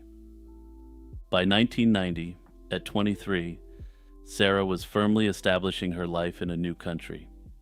She'd bought her first car, a red 1978 Honda Civic, and had written excitedly to a friend back in Scotland about the road trips they'd take once the friend came to visit. Tragically, though, those road trips were destined to never happen. The evening of July 11th, 1990, was unremarkable in every way that mattered. It was a Wednesday, the middle of the Australian winter. After finishing work, Sarah and two colleagues headed to Flinders Park in East Melbourne for a social game of tennis. Afterwards, the three women walked to Richmond Station to catch a Frankston line train home, but they'd just missed one. Rather than wait around, they caught a taxi to a nearby station and changed to a Frankston-bound train. Sarah's two friends got off at Bond Beach, a couple of stops before Kananook, where they said their goodbyes. Sarah stayed on the train alone, likely believing that this unremarkable day would end in an unremarkable fashion. The train arrived at Kananook Station at approximately 10:20 p.m., running about 20 minutes behind schedule. Witnesses later confirmed that Sarah got off the train and crossed the footbridge toward the lot where her Honda Civic was parked. The parking lot was poorly lit, a detail that would haunt the investigation for decades. Sarah was last seen walking in the direction of her car, but she never made it home. By 11 p.m., Sarah's family was worried. She was reliable and punctual, and the drive from Kananook Station to the family home in Frankston was only a few minutes. When she still hadn't returned by 1 a.m., her brother Alistair drove to the station to meet the last train, which arrived at 1:15, but Sarah wasn't on it. What Alistair did find was her red Honda Civic, sitting in the desolate lot with all the doors and the trunk locked. When police arrived the following morning after the family reported Sarah missing, what they found at the scene painted a grim picture. There were bloodstains on the ground beside the driver's side door of the Honda Civic, and more was found on the ground beneath a car that had been parked next to Sarah's. A trail led from the vehicle to a small area of vegetation and trees on the western side of the parking lot. In the dirt near the bushes, investigators discovered two parallel drag marks that had slightly indented the ground, and more blood was found in the bushes themselves. Sarah's lighter was lying on the ground nearby, and forensics conducted much later confirmed beyond a shadow of a doubt that all the genetic material found belonged to her. In a tragic turn of events, multiple people reported hearing a woman in the vicinity of the parking lot that night. One witness described hearing a woman's voice calling out, demanding someone give her keys back, followed by an exclamation to stop fooling around. Then, shortly after, came a loud scream, followed by deafening silence, but for reasons which are unclear, no one directly intervened, and no one called police. Victoria Police launched one of the most extensive searches in the state's history. Over 21 days, more than 250 officers conducted a coordinated air, sea, and land operation across the wider area surrounding Kananook Station. They found absolutely nothing whatsoever. There was no body, not a scrap of clothing, no further forensic evidence whatsoever. Whoever had attacked Sarah had managed to remove her entirely and dispose of her remains so thoroughly that not a single trace has ever been recovered. Over the decades, several theories have emerged about what happened that night, though none has ever been definitively proven. The strongest early police theory centered on a group of homeless addicts who were known to frequent the Kananook Station area. According to investigators, the leading suspect within this group was a woman named Jody Jones, a violent addict in the Frankston area. In the days following Sarah's disappearance, Jones reportedly began telling people that she was responsible for the attack. The theory held that Jones and her associates had attempted to rob Sarah as she approached her car, and that the situation had escalated into fatal violence. Jones, however, was never charged, and she died of an overdose in 1991, barely a year after Sarah vanished. If she was involved, she took whatever she knew to the grave. But the theory has its skeptics. The original lead investigator was never fully convinced by it, noting that the physical evidence didn't entirely align with a random street robbery. If it had been a chaotic, drug-fueled attack, he reasoned, investigators would likely have found more evidence, not less. The investigator stated that in all the attacks he had worked on involving addicts, the crime was extremely disorganized, and lots of evidence was left behind. Here the attacks seemed to be carried out with surgical precision, suggesting that the person who did it may not have been an amateur, so to speak, which brings me to the next theory. Another name that surfaced was Paul Denier, a convicted Frankston serial predator who had slain 3 young women in the same area in 1993. The geographic overlap was impossible to ignore since Denier had lived near Kananook, and his crimes followed a pattern of targeting vulnerable women in isolated locations. However, when detectives interviewed Denier in 2011, he denied any involvement. Denier had been openly boastful about the crimes he did commit, which some argue makes keeping such a secret inconsistent with his personality. Personally, though, I would discount this idea, since upon further research, Denier has applied for parole, which was denied. Admitting to additional crimes could result in additional charges, and in my view, it's possible that his apparent boastful nature about his other crimes may be a smokescreen. Serial predators are by their nature liars who have managed to successfully meld into society, at least for a time, while they commit their horrific offenses. It seems logical to me that someone like this might be planning a few steps ahead, building up the reputation of someone who fully admits to the crimes he did commit. Adding the element of bragging about convicted crimes also allows him to attempt to manipulate psychologists into believing he has changed his ways, in addition to providing a smokescreen. Also, since I know some of you are going to comment, I'm going to go ahead and invoke nominative determinism to say that you can't trust denials from a guy named Denier. Anyway, I'm clearly going off on a bit of a tangent here, but if it wasn't obvious, I clearly believe that Denier did it. That said, unfortunately, based on the evidence at present, it doesn't look like there's enough evidence to have a reasonable chance of conviction at trial. Victoria Police maintain that Sarah McDermott's disappearance is an active case, though there don't appear to have been any meaningful new developments in recent years. Detectives have renewed appeals on multiple anniversaries, each time emphasizing that someone in the community knows what happened. Detectives have recently stated that there are still people alive who possess information about what happened to Sarah, suggesting that the addict attack theory is no longer officially favored. Over the years, a truly massive fund has grown, and at present there's $1 million reward for information that brings closure to this case. In the end, what we know is this. On an Australian winter's night in 1990, a 23-year-old woman got off a train, walked toward her car, and was never seen again.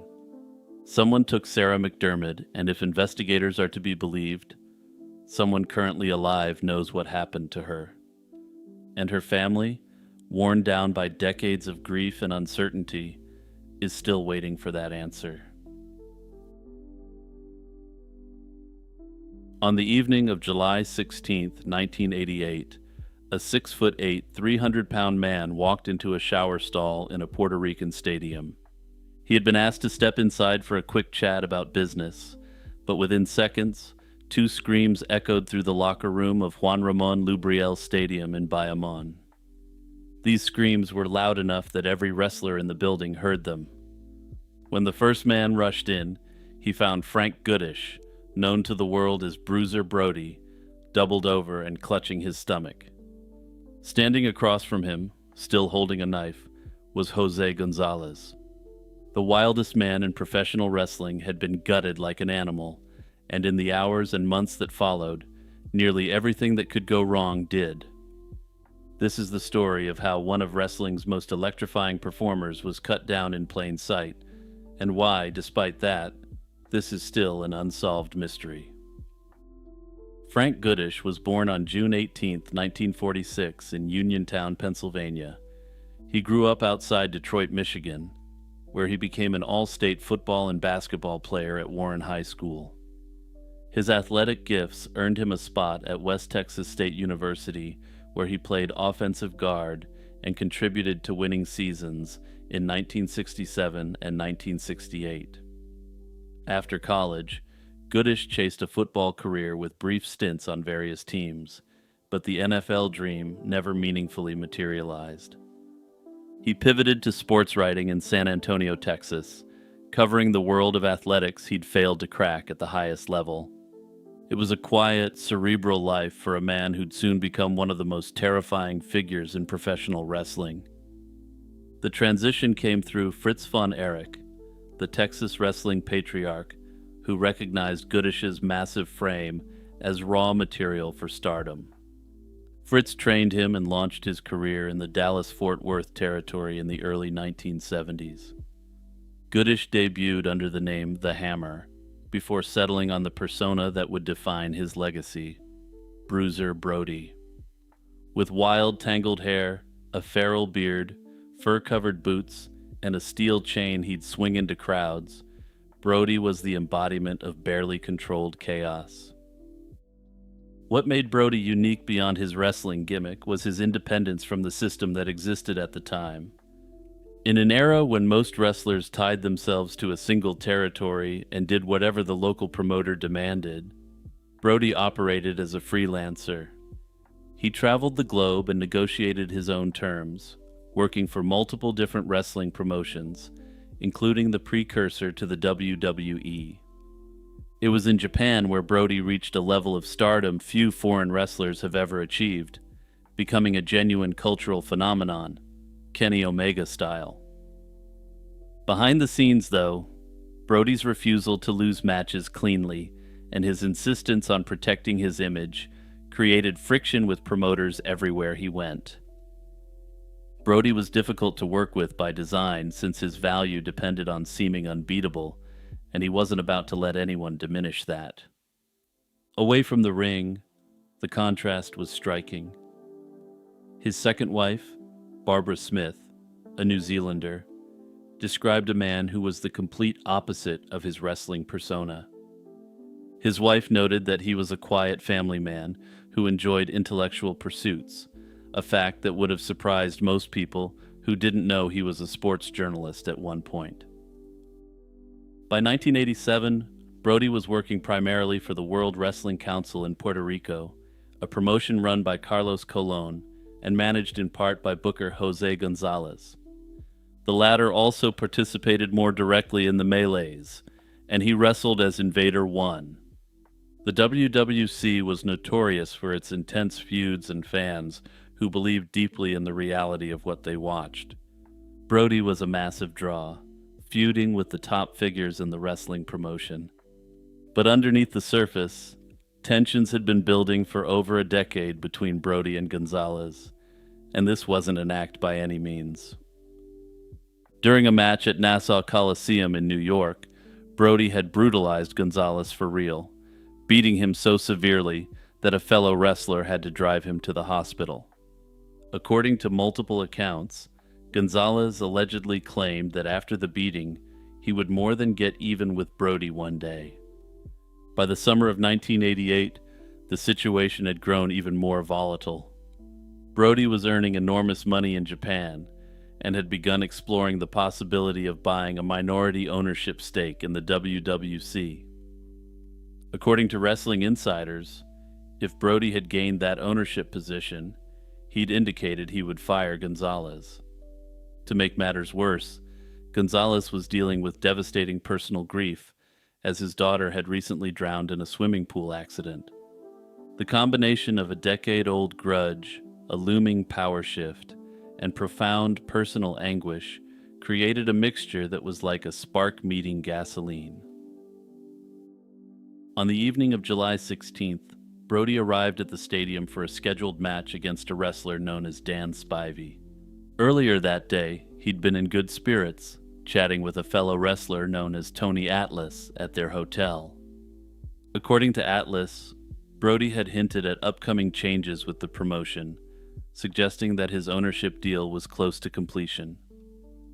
At the arena, however, something was off. Atlas recalled that Gonzalez and Carlos Colon were huddled in what looked like an urgent private meeting in the locker room.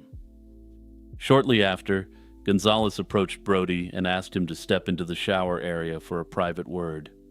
What happened next is known only through its aftermath and is the subject of a great deal of controversy.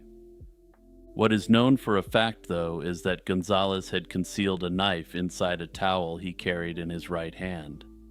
Supporters of Gonzalez would claim that he did so because he had been severely injured by the much stronger and more physically imposing Brody in the past. Supporters of Brody, on the other hand, allege that carrying this weapon was a very clear sign of premeditation. No one witnessed the initial moments of the confrontation, but two loud screams ripped through the locker room. Tony Atlas was the first to reach the shower, where he found Brody hunched over, holding his stomach, blood spreading across the tile.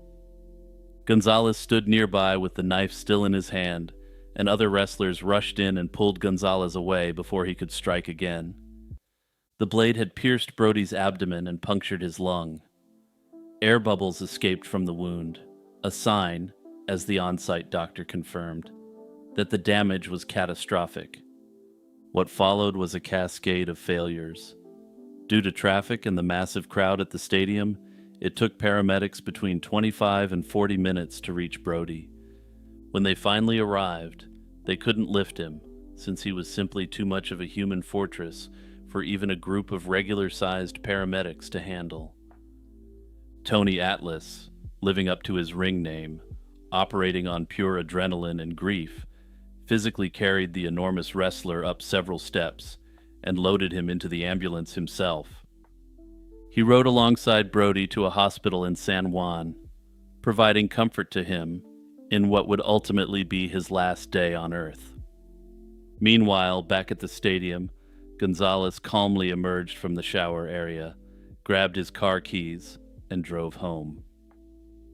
Disturbingly, despite what had happened, Carlos Colon then asked the remaining wrestlers to continue with the show. At the hospital, surgeons operated on Brody twice through the night, and Brody ultimately bled to death on the operating table during the second surgery. He was 42 years old. His last coherent words were a plea to take care of his family, and his wife was immediately notified that he was in the hospital. His wife arrived at the airport soon after, only to run into the famous wrestler Abdullah the Butcher, who informed her that Brody had already passed. Jose Gonzalez was arrested and charged in relation to the act, but he posted bail almost immediately and claimed he'd acted in self-defense. The trial took place in Puerto Rico in 1989, and from the outset, it was plagued by what many in the wrestling world considered to be deliberate obstruction. The key prosecution witnesses, including Tony Atlas, claimed they never received their court summonses until after the trial had already concluded. No one was charged with contempt for their absence, and the case wasn't postponed to accommodate their testimony. Without those witnesses, the prosecution's case collapsed, and Gonzalez testified in his own defense, while Carlos Colon also testified on his behalf. Surprisingly, the knife used in the attack was never recovered either, leading to questions about the thoroughness of the investigation. The jury accepted that the attack was in self-defense, but in a bizarre twist, no one has ever been able to locate the court transcripts from the trial. What happened after the acquittal only deepened the wound.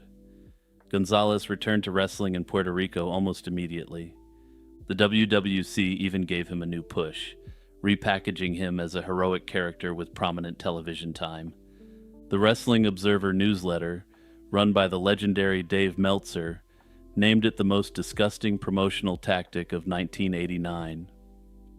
Disturbingly, a year later, Gonzalez participated in an angle for the Japanese promotion, Frontier Martial Arts Wrestling, that recreated the stabbing. It was grotesque exploitation of the situation, and it cemented a feeling among wrestlers worldwide that justice had been not merely denied, but openly mocked. Today, Jose Gonzalez is retired from wrestling, surprisingly having wrestled deep into his 70s, though his other career also raises some eyebrows as well. And in a move that would be called too unrealistic if it was included in a movie, he ended up spending a significant amount of his later life as a local politician on the island. Ultimately, we don't know for sure what happened in that Puerto Rican shower stall that night in 1988, and officially, whatever did, was done purely in self-defense. And whether you believe and accept that unusual narrative or not is entirely up to you, but for me, I say, no way, Jose. Imagine a man who slaughters 22 of his own family members in the dead of night, flees across an international border, assumes a false identity, and gets hired as a police officer. Then imagine that 3 years later this individual, living under a new identity, does it all over again. Not to his family this time, but to an entire village. If that sounds like the plot of a movie too dark for Netflix to greenlight, you haven't heard of William Unek.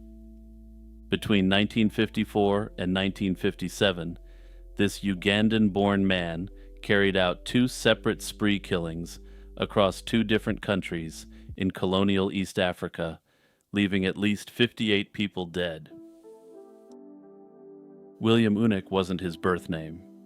He was born a Drogo, the son of Urwinyo, an Allure man from the Jahulur chiefdom in Okoro County. This was located in the West Nile district of what was then the Protectorate of Uganda, and trust me, this will be important. The Allure people lived in a region straddling the border between the northeastern Belgian Congo and northwestern Uganda, and they enjoyed a degree of autonomy under colonial rule. Importantly, this included self-regulated border crossings through their chiefdoms. This detail matters enormously, because it's what allowed a Drogo to disappear after his first spree. Before the violence began, a Drogo was dealing with deep personal turmoil. Belgian Congo authorities later reported that he'd blamed his relatives for the infertility he experienced during his second marriage, accusing them of placing hexes on him. He was described by later experts looking back on the case as exhibiting signs of neurasthenia, a now obsolete diagnosis characterized by chronic mental and physical fatigue. Others believed that he was working within a delusional framework where he had become extremely paranoid about those surrounding him. What is clear is that something inside a Drogo had broken, and it was about to manifest in the worst possible way. On a Saturday night in February 1954, a Drogo invited 22 family members to a banquet at his home in Angala village. This was part of the Mahagi territory, which importantly for this narrative, was near the Congo-Uganda border. The occasion was a traditional festival, with various sources reporting different meanings for the festivities. However, what is clear is that the gathering was meant to be celebratory, and alcohol flowed extremely freely. After the festivities, 20 of his guests went to sleep in the house, apparently deeply intoxicated, while 2 children stepped outside to play. That's when a Drogo picked up a machete. He moved through the house methodically, hacking apart each of the 20 sleeping relatives one by one. When he'd finished inside, he set the home on fire. On his way out, he encountered the 2 oblivious children returning home. And I'll leave what happened there to your imagination. Congolese authorities launched an extensive investigation and reached out to the Ugandan administration for help. But Adrogo had already exploited the allure cross-border privileges, and under cover of the late weekend hours, he'd secured a boat on Lake Albert and crossed into Uganda. Despite a sustained search, he was never found, a fact that was complicated by the fact that most of the people who knew him had been eliminated. Adrogo reinvented himself entirely, and despite the unimaginable horror that he committed, seemingly re-established himself with no meaningful difficulty. After fleeing the Congo, he made his way to the Tanganyika territory, modern-day Tanzania, where he adopted the alias William Unek and claimed to be a member of the Acholi people. This is an ethnic group from northern Uganda, and importantly, he knew what he was doing when he claimed to be from this group. The British colonial administration regarded the Acholi as a quote-unquote martial race, prized for their fighting abilities, and commonly assigned them to police duties. The languages of the Allure, which he came from, and the Acholi, which he was pretending to be, were largely mutually intelligible, meaning Adrogo could pass without raising suspicion. By 1956, the man now calling himself William Unek had joined the Tanganyika police force. No background check had been performed, and his colleagues knew he was from Uganda, but nobody dug deeper. He was stationed in August 1956 to Malampaka, a small village in the Mazwa district of Lake Province, about 40 miles southeast of Mwanza, for all you African geography buffs. He lived behind the police post with a woman named Angelina, and fellow officers described him as quiet and reserved. On the night of February 10th, 1957, William Unek went on his second rampage. He'd spent most of the previous day behaving unusually and drinking extremely heavily.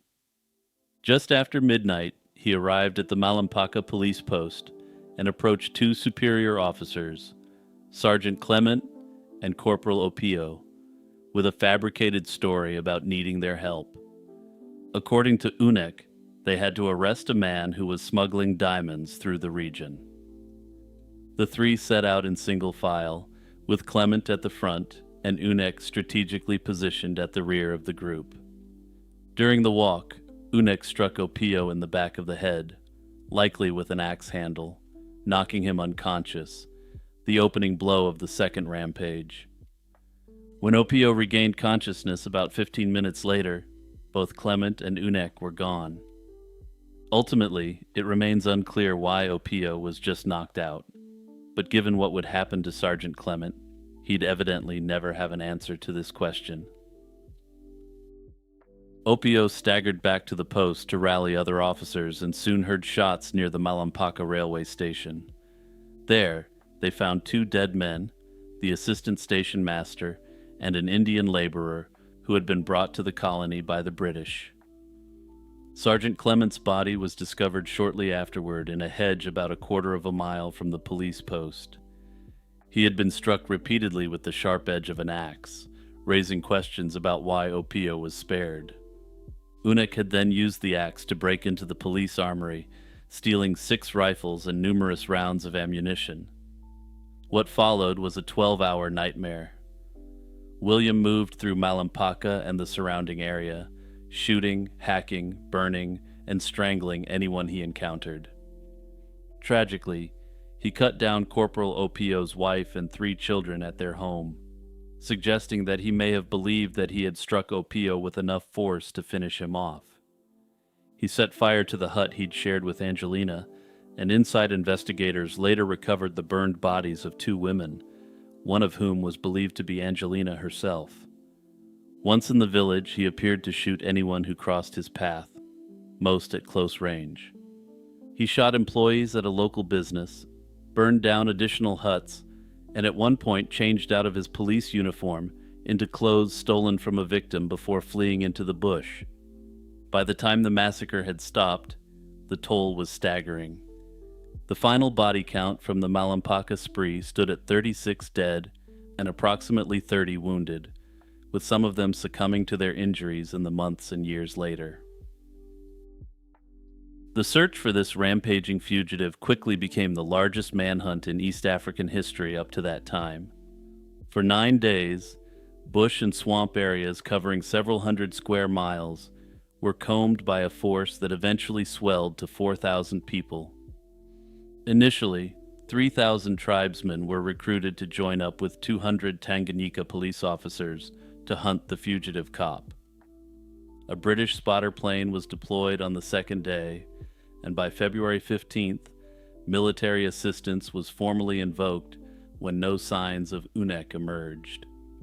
Eventually, a company of over 100 King's African Rifles soldiers dispatched by train from a nearby outpost. British authorities eventually posted a reward of £125 and deployed additional jeeps and aircraft. And trust me, the person who would claim this reward earned absolutely every penny of it, as you're about to see in a moment. The terrain made the search agonizing. Tall grass provided UNIC with ample cover, and heavy rainfall degraded tracker dog effectiveness. Farmers and herders refused to work outside, and people barricaded their homes and traveled only when heavily armed. People who were financially better off carried rifles, while others carried bows or spears as a more rudimentary form of defense against the heavily armed UNEC. Residents across a wide region began living in a series of communal encampments for mutual protection and to pool their resources and weaponry. After all, a spear wouldn't be able to do much against someone carrying the sort of firepower that UNEC was packing. Some of the searchers began watching for circling vultures, believing UNEC had likely died of exhaustion due to the rough conditions. And that's where things stood, and it began to look like the saga of William UNEC may again repeat once more, with him slipping away into a neighboring territory. But his luck would soon run out when he ran into a heroic man who risked his life to bring this menace to justice. On February 18th, William UNEC appeared at the home of a 45-year-old man named Iyumbu Binikumbu, looking for food late that night. The man was heavily armed and appeared to be absolutely exhausted. While he wasn't able to positively identify the fugitive, given the slow spread of posters at the time, the situation struck him as odd. He let the curious stranger into his home and dined with him, trying to gather further information. From the conversation, he became increasingly convinced that the mysterious stranger was the Mad Butcher. Iyumbu reported the encounter to police, who instructed him to keep William there if he returned, and to alert them immediately.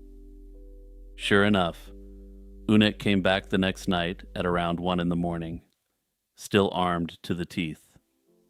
And here I just need to take a moment to acknowledge the bravery of Iyumbu Binikumbu, because it's absolutely wild that he was essentially used as bait by the authorities.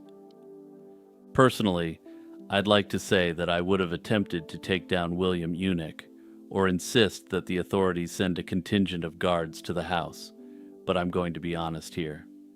I would have packed up and left as soon as possible, knowing what I knew about UNEC. When UNEC arrived, Iyumbu told his wife to leave under the pretense of fetching a chicken to make some food, but she actually went to alert the local tribal leader.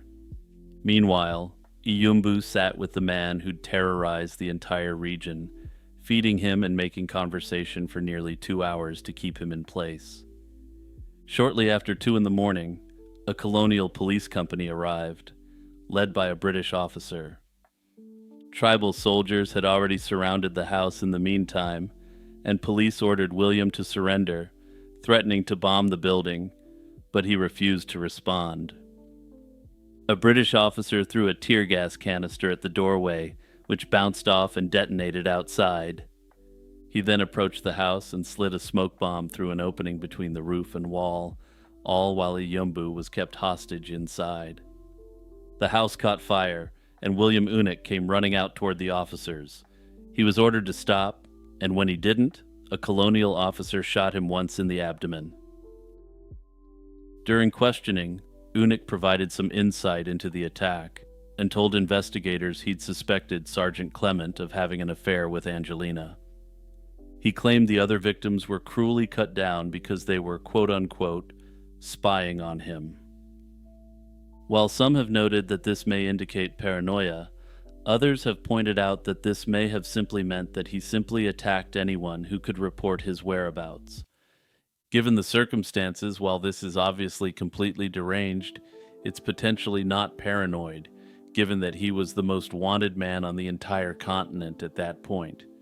He was charged with a whole host of crimes, but on February 20th, 1957, 2 days after the standoff, he ended up succumbing to his injuries. At the time, no one knew that William Unek was a Drogo, the man who had committed the atrocity a few years earlier.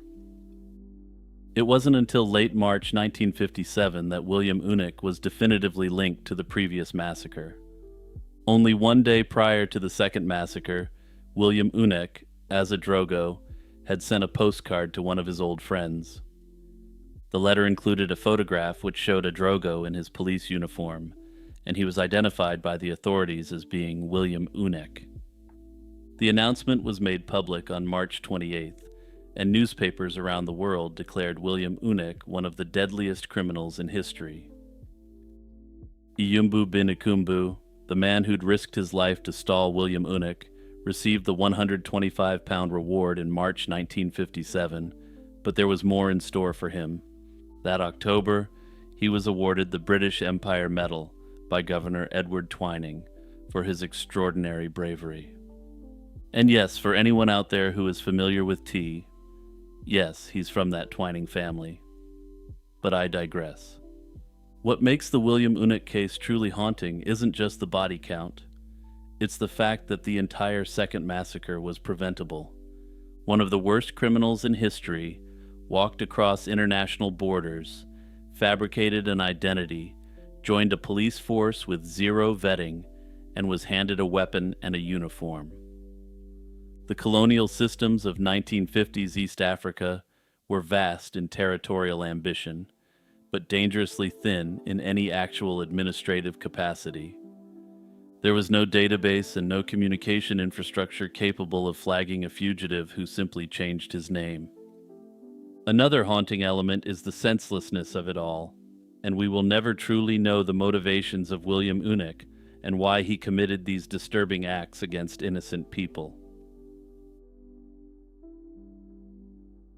The California gold rush produced thousands of stories about sudden wealth and bitter disappointment, but few legends have endured quite like the tale of the lost cement gold mine. Somewhere in the eastern Sierra Nevada, hidden among volcanic peaks and dense mountain forests, there supposedly exists a vein of reddish, cement-like rock loaded with gold.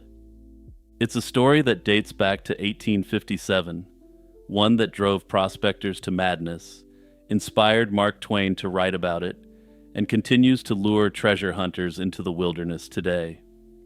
Whether it's real, exaggerated, or pure fiction, remains one of the great unsolved mysteries of the American Old West. What makes this legend particularly compelling isn't just the gold itself, but the trail of death, obsession, and near misses that surrounds it. The most commonly told version begins in 1857, when two German emigrants separated from a California-bound wagon train and struck out on their own through the Sierra Nevada. Exhausted and lost, they wound up in the Mono Lake region, an area one of them would later describe as burnt and desolate. Near the headwaters of the Owens River, the two men sat down to rest beside a stream and noticed something unusual about the rock ledge beneath them. It was a reddish formation of hardened volcanic rock that miners of the era commonly called cement. They noticed embedded in it were thick lumps of dull yellow metal, and upon further examination it was gold, and a staggering amount of it.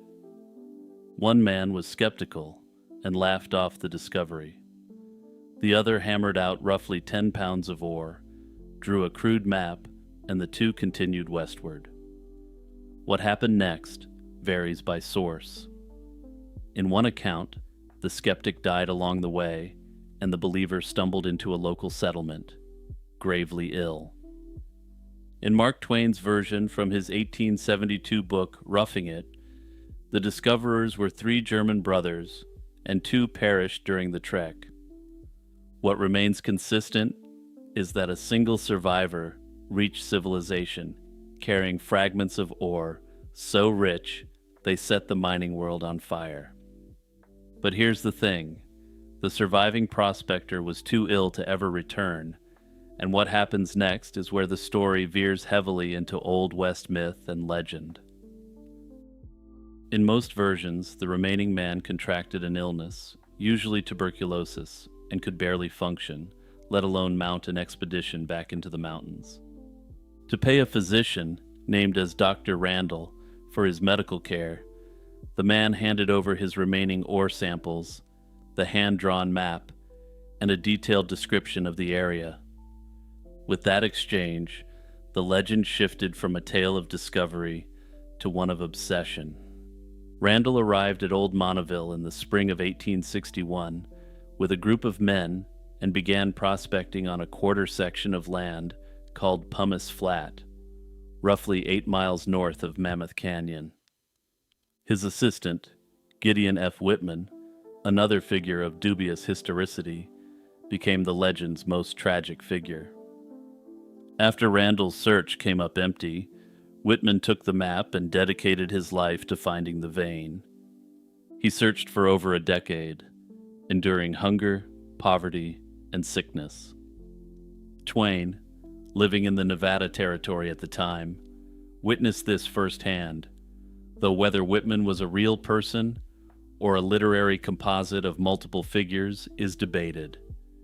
He described how word that Whitman had passed through a camp at night would empty entire towns within hours. Every prospector convinced he had the secret sauce to the cement mine. Every horse, mule, and donkey would be bought, hired, or stolen, and half the population would charge into the mountains hoping to follow Whitman. Twain described how Whitman would wander aimlessly through gorges until their pursuers ran out of supplies and gave up. That said, while the book is semi-autobiographical in nature, Whitman isn't a fleshed-out character. The book freely melds actual historical occurrences of the time, elements of Twain's life, and a good dash of pure fiction to create a compelling historical narrative. This has lent credit to the idea that he was a later invention attached to the legend, that Twain had essentially created him as a composite figure representing the mad prospector archetype. Whitman allegedly continued searching until 1880, when injuries and old age forced him to retire to San Francisco. Notably, many later prospectors who searched for the mine in the late 19th century and the 20th century took Twain's work to be a pure history, when it was never intended as such. Some believed the book could inadvertently carry clues about where the lost cement mine was actually located, even if Twain didn't know the location himself. This, of course, is a misreading of the text, but when there's a large quantity of gold to be had, there's always someone who will look for any potential scrap of evidence. The search for the mine also ended up costing lives, and doing so in a quite major way. The flood of prospectors into the eastern Sierra during the early 1860s coincided with the Owens Valley Indian conflict. This was sparked largely by the sheer number of well-armed miners who'd encroached upon the lands of the local population. The indigenous population, which had previously been relatively peaceful, pushed back hard against the intrusion. According to accounts from the period, at least 7 men were slain by Native American warriors, while searching specifically for the cement vein. The area around Dead Man Pass earned its grim name from a series of violent deaths connected to the search. And much like everything with the lost cement mine, assessing the actual factual nature of these alleged historical events is hard to gauge, given the myth-making surrounding the mine. In 1861, a prospector named Robert Hume was found burned in a shallow grave near the pass. His head later turned up in a nearby stream, which became Dead Man Creek. Hume had last been seen with his partner, a man named Farnsworth, who later claimed they'd been ambushed by Native American warriors. However, An investigation proved that the story was likely false, but Farnsworth vanished before he could be arrested. Some have speculated that he found the mine, eliminated his partner, but was then unable to actually exploit the find since he could never return, since his story didn't hold up. More bodies followed, and 2 prospectors were found dead near the pass in separate incidents over the following decades. Ultimately, all these tragedies beg the question of whether the lost cement gold mine was ever truly rediscovered, if it ever existed at all. A local newspaper correspondent writing in 1879 speculated that the lost mine was actually located further away. Under this theory, the German who had discovered it originally and paid for his treatment may not have properly advised Dr. Randall as to the location of the mine. The most dramatic late chapter involves 2 men known to legend as Kent and McDougal. And as with virtually every figure involved in this story with the exception of Mark Twain, these 2 also may never have existed. In a deathbed confession allegedly made in San Francisco in late 1877, McDougal claimed Kent had first rediscovered the deposit in 1861, but couldn't exploit it due to the Indian conflict. They reportedly returned together and secretly mined the vein each summer from 1872 through 1877, secretly extracting large quantities of gold. Ultimately, though, it's unclear if this is just another aspect of the legend building surrounding the mine spread by later prospectors. Even if the original vein was never officially relocated, or never even existed, at least in the form mentioned, the search produced real and lasting consequences. Prospectors who flooded the eastern Sierra looking for the cement mine discovered other significant gold deposits along the way, leading to the establishment of boom towns in the region. In 1877, a prospector named James Parker accidentally struck gold near Mono Lake while hunting for the fabled mine. But the lost mine's greatest contribution to history might well be the wealth it generated indirectly, through the sheer volume of determined prospectors it drew into the region. The story also occupies a unique place in American literature through Twain's account in Roughing It. His depiction of the frenzy surrounding the absurdity of men chasing a lone prospector through mountain gorges remains one of the most vivid portraits of gold rush fever ever written. Personally, I question whether the lost cement gold mine ever even existed, and this isn't just me being a skeptic or a debunker. Hear me out, because I've got a theory on this one. Strangely, many of the lost gold mine stories from the Old West, like the Lost Dutchman's gold mine, start with a mysterious German prospector moving west and lucking into gold. In that case, Dutchman is an archaic word that was common in American English at the time to describe Germans, as was the style at the time. To me, this suggests that the idea of a German finding a gold mine and then passing on fragmentary knowledge of it had become something of a legendary archetype. Having the story start with a mysterious German may have been the equivalent cultural marker to ending a story with happily ever after, though that's just speculation on my part. David Holtzclaw had no reason to linger that fateful day when he'd stopped by Blue Ridge Savings Bank just after 1 o'clock on the afternoon of May 16, 2003. He was dropping off some Arby's sandwiches for his mother, Sylvia, a bank teller who was the lone employee on duty. They chatted for a few minutes, said goodbye, and David left. Less than half an hour later, 3 people inside that bank would be dead, and David would never speak to his mother again. What happened in the intervening minutes remains, more than 2 decades later, one of the most haunting unsolved crimes in South Carolina history. Blue Ridge Savings Bank wasn't what most people picture when they hear the word bank. It was an Asheville-based institution that had expanded into South Carolina's upstate region in 2002, opening several branches in search of a more stable economy. The Greer branch sat in a single-wide mobile home on East Frontage Road, a dead-end stretch overlooking Interstate 85 near the Highway 14 exit. Unsurprisingly, there was no imposing marble lobby, nor was there a security guard at the door. It was a modest trailer, isolated and exposed, with one employee working inside on any given shift. That employee, on the afternoon in question, was 56-year-old Sylvia Holtzclaw. Born and raised in Greer, Sylvia was a fixture of her community. She'd married her high school sweetheart and raised 2 sons as a single mother after their divorce. She was a regular at Greer First Baptist Church and had helped organize a yearly Christmas toy drive for children in need.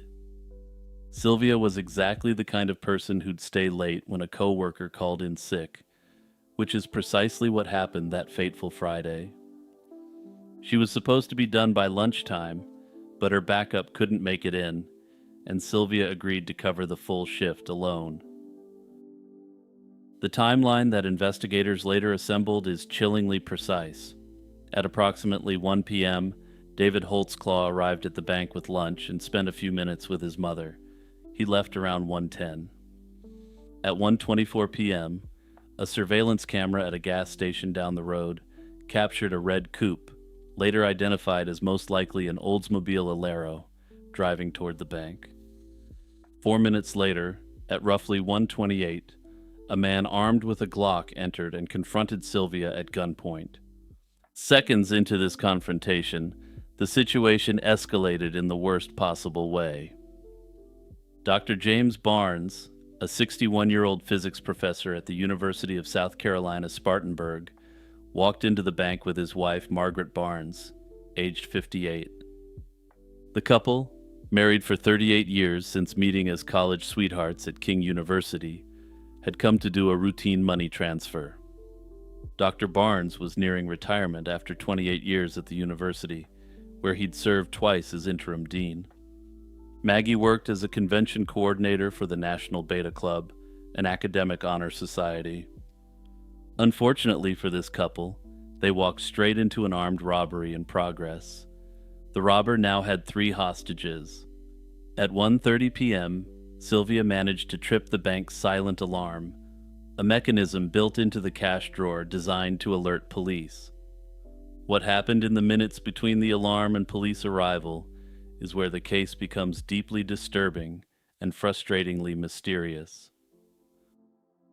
Officers from the Greer Police Department arrived at approximately 1:41 p.m., roughly 11 minutes after the alarm was triggered. From the outside, nothing appeared obviously wrong, but inside, the bank was empty. The cash drawer had been cleared out, though the amount taken was relatively small and consisted entirely of unmarked bills. The cops didn't notice any signs of struggle and proceeded to attempt to secure the small banking facility.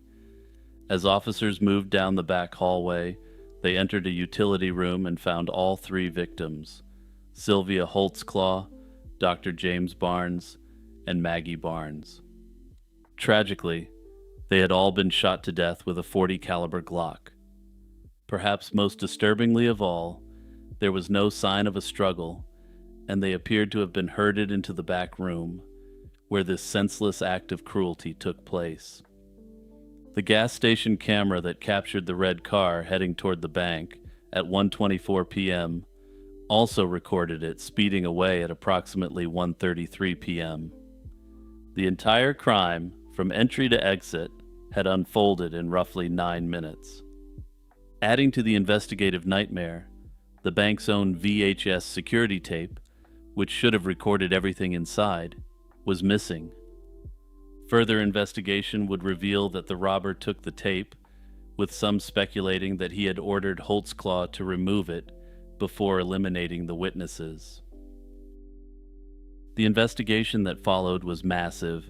The Greer Police Department partnered with the Greenville and Spartanburg County Sheriff's Offices, the South Carolina Law Enforcement Division, and the FBI.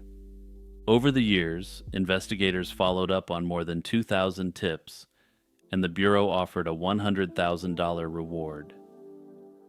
Composite sketches were released of a man seen at the bank shortly before the robbery, described as a white male, between 5 feet 6 and 5 feet 8 inches tall.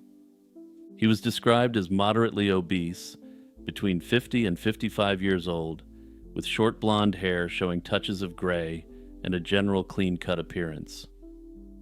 Every lead, for years, went nowhere, likely because this man wasn't ever even confirmed to be a suspect. Police eventually looked into Lennell Ditches, a former janitor responsible for 17 bank robberies across South Carolina between 2000 and 2006. But he had a strong alibi, and crucially, nobody had ever been harmed in any of his robberies. That's not to say he wasn't violent, and after all, he was robbing banks. But for him, his eyes were on the loot, not on committing something that could get him a visit to the chair. He was eventually cleared and ultimately spent 15 years in prison for the bank robberies. The strongest lead came in the summer of 2005, when investigators identified a man named Emerson Wright as a person of interest. Wright, a convicted felon from Beach Island, South Carolina, who also went by the names Ernest Wright and Akeem Johnson, had an extensive criminal record. He had convictions in Georgia and South Carolina, including convictions for aggravated assault on police, burglary, and receiving stolen property. Most critically, on May 1, 2003, just 15 days before the slayings, Wright had used his sister's vehicle to crash through a fence at an Avis rental lot near the bank. From there, he proceeded to steal a red Oldsmobile Alero, the same type of car seen on surveillance footage. To make matters worse, his weapon of choice across multiple robberies in Georgia was a .40 caliber Glock, the same type used during the robbery. The circumstantial evidence was compelling, but investigators couldn't place Wright in Greer. There were no receipts, no addresses, no physical evidence tying him to the area beyond the stolen car. They needed to talk to him, but they never got the chance, since the saga of Emerson Wright was about to take a very bizarre turn. In October 2004, Wright was spotted during a police checkpoint in Georgia and fled. He led officers on a high-speed chase before crashing and eventually successfully escaping on foot. Then, on August 2, 2005, Georgia State Patrol pulled Wright over in Eatonton, but this time, the fugitive did something rather bizarre. He stepped out of the stolen vehicle, and rather than fighting or attempting to run, he pulled out the Glock he was packing and pulled the curtains on himself. Whatever he might have known about the Blue Ridge Savings Bank robbery perished with him. Notably, his Glock was eventually tested, but investigators eliminated it as the specific weapon used during the robbery. Of course, this doesn't actually eliminate him as a suspect, but it does make it less likely that he was the person involved. Also, unlike the possible suspect seen at the bank just before the robbery, Emerson was black, while the potential suspect was white.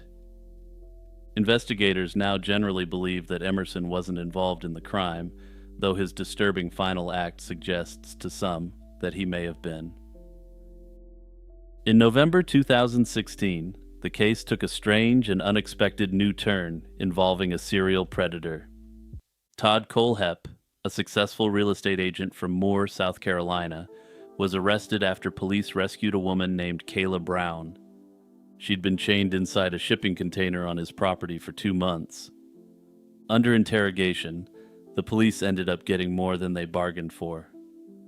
Kohlhepp confessed to the quadruple slaying at Superbike Motorsports in Chesney, South Carolina, on November 6, 2003.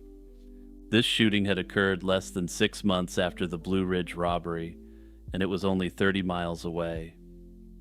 The Greer Police Department naturally immediately took notice and wanted further information.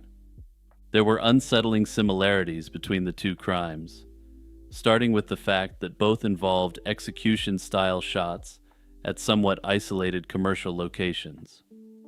Both attacks also happened in broad daylight with no surviving witnesses, and both offered easy escape routes with minimal chance of detection. Kohlhepp had also previously been a student at the same university where Dr. Barnes taught physics, with some believing there could have been tension between the two men. However, no concrete proof that the two knew of each other or interacted was ever established.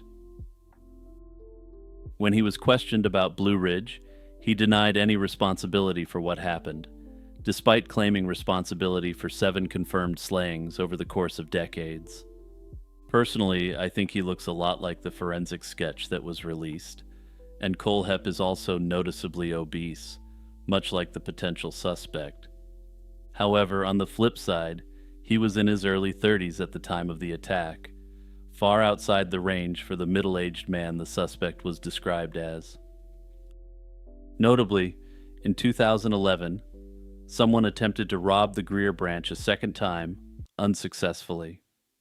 Later that year, the North Carolina Commissioner of Banks shut down the entire Blue Ridge Savings Bank Corporation, and its assets were transferred to the Bank of North Carolina. The Greer branch closed for good in November of that year, and the little green trailer has sat vacant ever since, rusting along that dead-end frontage road.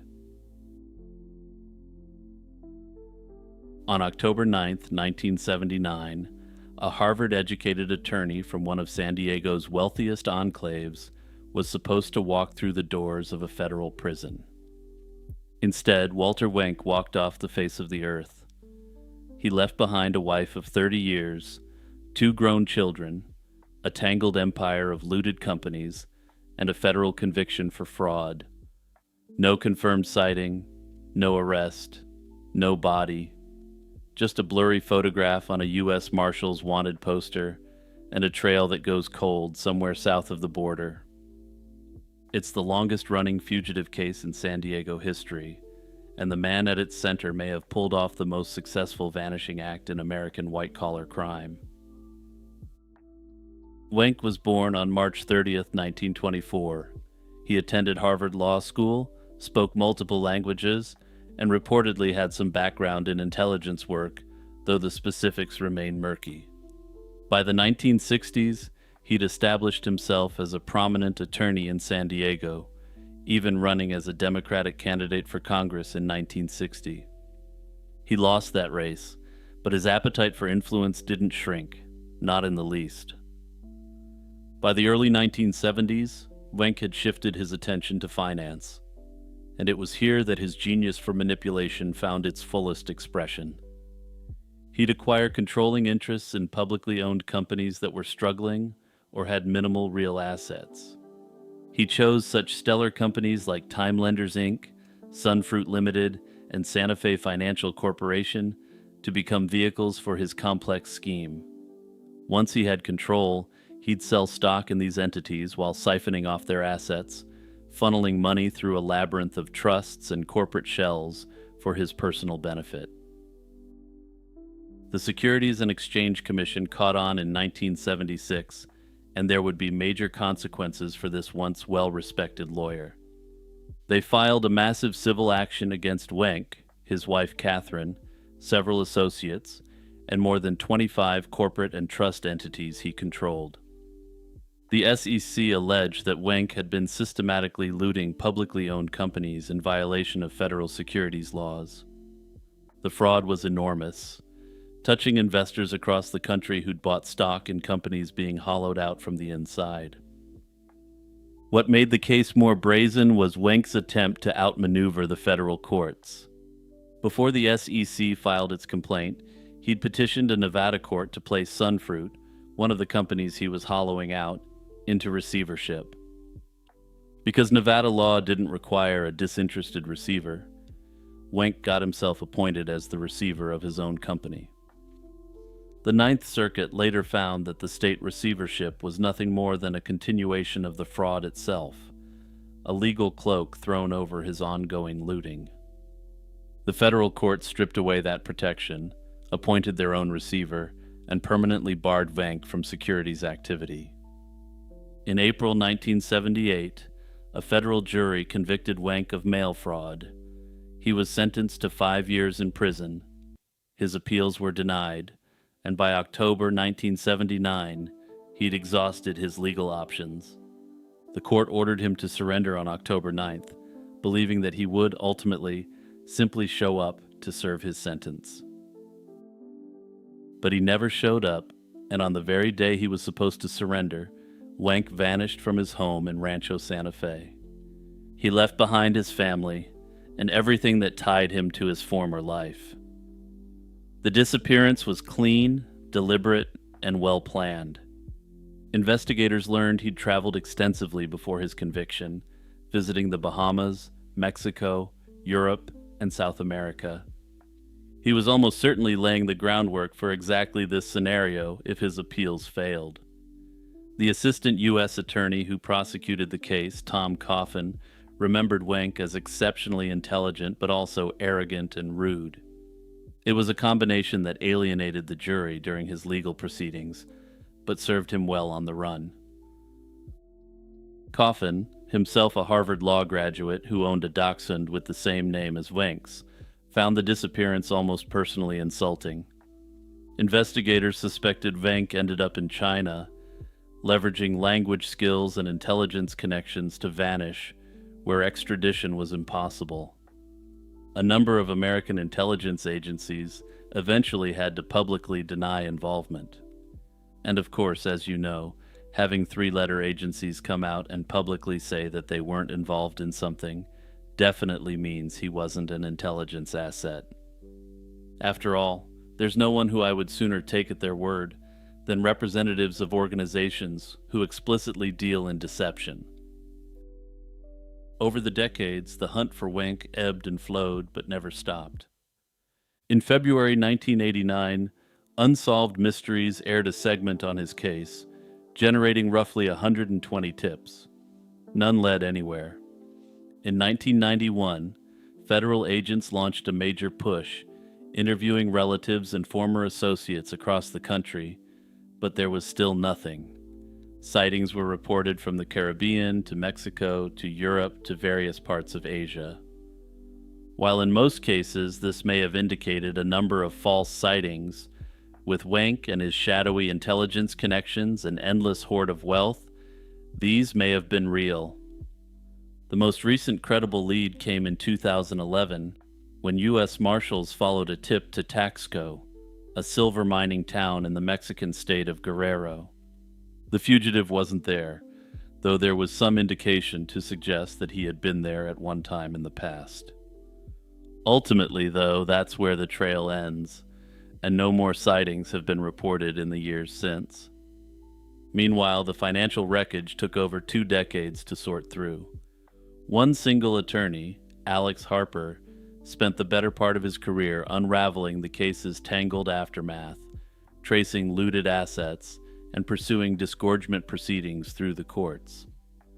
Interestingly, when Harper died in 2020, his family's published obituary mentioned the case and how the fugitive's escape had haunted him into retirement. In all likelihood, what finally caught up with Wenck wasn't justice, but the unceasing march of Father Time. Whatever the case, though, Walter White effectively got away with one of the most massive frauds in American history, perhaps with a little help from his friends in intelligence. On the afternoon of December 4th, 2008, a man pulled into a gas station along Autoroute 440 in Laval, Quebec, to fill up his pale gray Nissan. It was the kind of mundane errand that thousands of people run every day without a second thought. But Mario Marabella wasn't like most people, and this wasn't going to be a normal stop.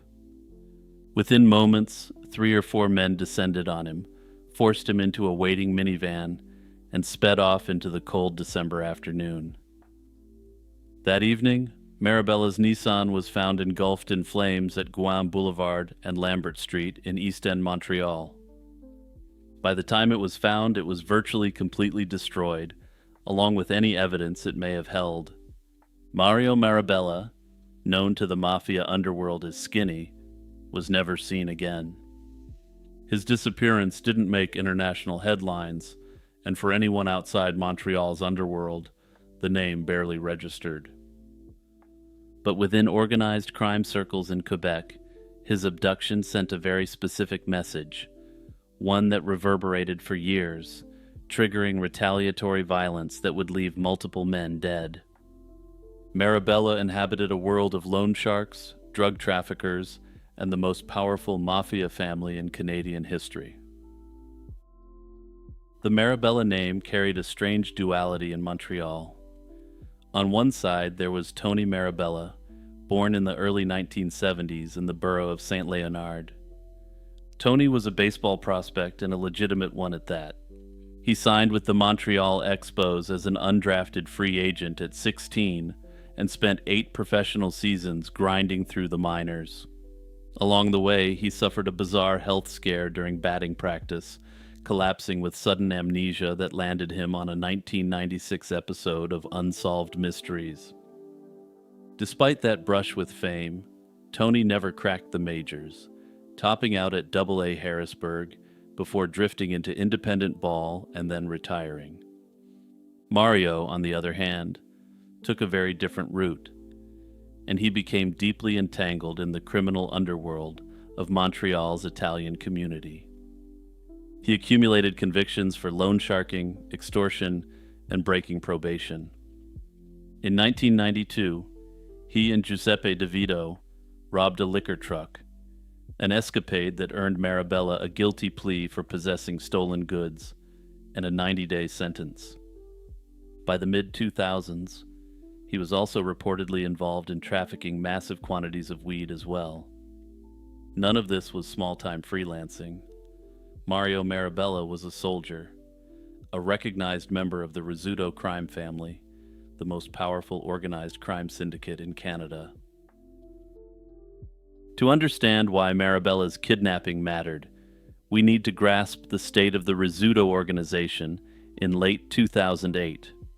The family, led for decades by patriarch Niccolo Rizzuto and his son Vito, had built an empire stretching across Quebec and Ontario. They also had international connections reaching into New York, Venezuela, and certain parts of Italy, mainly Sicily. They controlled drug importation, loan sharking, illegal gambling, and construction rackets. American law enforcement considered them a faction of New York's Bonanno crime family, though Canadian authorities recognized them as independent. They have occasionally been dubbed the Sixth Family, as their power rivaled any of the 5 families of New York. But by 2008, that empire was crumbling, and in January 2004, Vito Rizzuto had been arrested on racketeering charges connected to the 1981 slayings of 3 Bonanno captains in New York.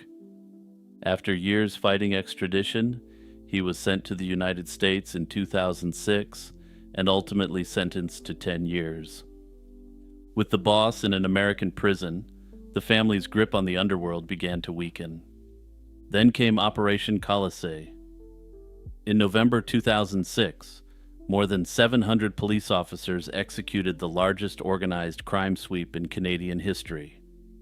They arrested 90 individuals, including Niccolo Rizzuto, along with key lieutenants. In the vacuum that followed, a power struggle erupted. Agostino Contrera, a senior member of the allied Contrera Caruana Mafia clan, was tapped as the successor to lead the Montreal Mafia, and Mario Marabella, known on the street as Skinny, answered directly to Contrera. He was, by many accounts, Contrera's right-hand man. The grab was swift and coldly professional. On the afternoon of December 4th, Marabella stopped at a service station in Laval's Val-des-Brise district, just off Autoroute 440. Several men converged on him, overpowered him, and shoved him into a minivan. The vehicle then drove off at high speed. There was no prolonged struggle, no dramatic standoff, and it was over in moments, with some people in the vicinity seeing nothing at all. And this was before the wall of silence went up from ordinary people who didn't want to get themselves entangled in mafia affairs. Later that evening, police located Marabella's Nissan burning in Montreal's East End. The torching of the car was a deliberate act of evidence destruction, but it was also a statement. In organized crime, burning a victim's vehicle signals that the person isn't coming back. Police developed several theories about why Marabella was targeted. The prevailing explanation was that Marabella had accumulated significant debts and had been drawing too much attention to himself. In the mafia, maintaining a low profile is a survival requirement for most members, with flashy members like John Gotti being notable exceptions rather than the rule. Excessive visibility attracts public attention from the general public, which leads to police scrutiny, and scrutiny is bad for everyone's business. But there was a deeper dimension. Given Marabella's position as Contreras' right-hand man, his abduction was also interpreted as an attack on Contreras' authority. By extension, this was also an assault on whatever remained of the Rizzuto power structure, and somebody was sending a message that the old guard was no longer untouchable. Mario Marabella's body has never been found, and while he could technically still be alive, nobody seriously believes that.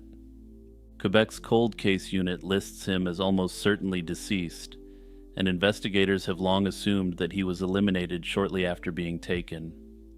His case remains officially unsolved, but the story doesn't end with his disappearance. In the months and years that followed, the Rizzuto organization continued to hemorrhage. In June 2010, Agostino Contreras himself, the man Marabella had served, was shot down with his bodyguard outside his totally legitimate place of business in Montreal. Then in November 2010, a sniper's bullet struck 86-year-old Niccolo Rizzuto through his own kitchen window, pulling the curtains on this once powerful mafia kingpin. When Vito Rizzuto was finally released from prison in 2012, the retaliation was immediate. Within a single month of his return to Montreal, several men connected to the campaign against his family turned up dead. In fact, 3 men who were implicated in another kidnapping of a Rizzuto ally were all found dead under mysterious circumstances. Some sources have connected their slayings directly to the Marabella kidnapping, but given the secrecy around these sort of events, nothing was publicly confirmed. The message was unmistakable. The Rizzutos had long memories, and debts would be repaid in kind. Mario Marabella's case occupies an uncomfortable space in the history of organized crime. He wasn't an innocent bystander. He was a man with a criminal record, a soldier in a mafia family, someone who'd spent years operating in a world where violence was a routine cost of doing business. That context doesn't make his disappearance any less disturbing or chilling. In fact, perhaps it makes it more so, because it reveals just how disposable even connected men can become when the tides of power shift in the brutal arena of the criminal underworld. Bladenboro, North Carolina, is the kind of place where everybody knows everybody, and nothing much ever happens. Nestled among pine forests and swampland at the southeastern edge of the Piedmont, the town had barely a few hundred residents in the early 1950s. But in the winter of 1953 and into January of 1954, something started eating farm animals in and around this usually quiet town. It did so in a manner so savage that this quiet community became the epicenter of one of the strangest monster scares in American history. The trouble began on December 29, 1953, in the nearby town of Clarkton, about 8 miles away. A woman heard her neighbor's dogs barking frantically, then falling silent. When she went outside, she spotted a large, dark, cat-like creature slinking into the night. 2 days later, on New Year's Eve, Police Chief Roy Forays was called to the farm of a resident named Johnny Voss. 2 of his dogs had been eliminated overnight by some sort of bizarre and unseen force. Their bodies were mangled, skulls crushed, and blood pooled across the porch. On New Year's Day, 1954, 2 more dogs turned up dead on Woody Storm's farm. And normally I wouldn't have mentioned the name of this guy, but I couldn't resist the power of the name Woody Storm.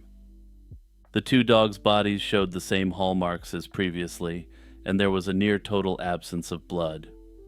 An autopsy on one of the canine victims reportedly confirmed the animal had been drained, a detail that earned the predator a chilling nickname in the press, the vampire beast.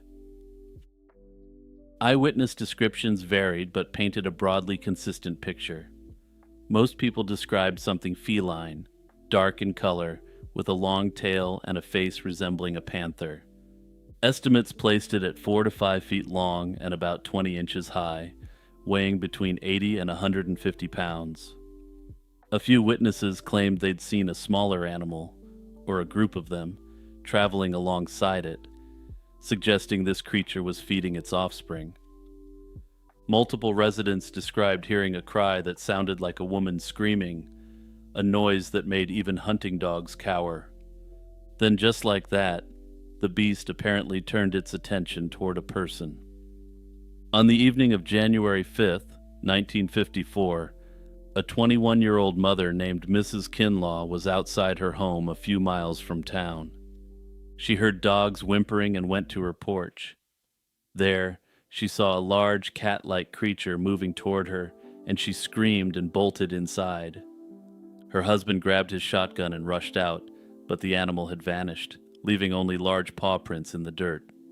The encounter ran on the front page of the Raleigh News and Observer, and the story went from local curiosity to regional sensation.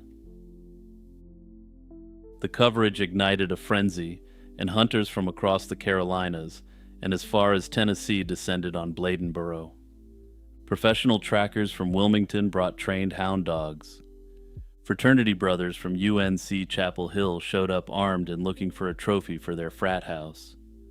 By January 5th, over 500 people were tramping through the woods, looking to get a shot at this unknown cat beast. The following night, that number passed 800.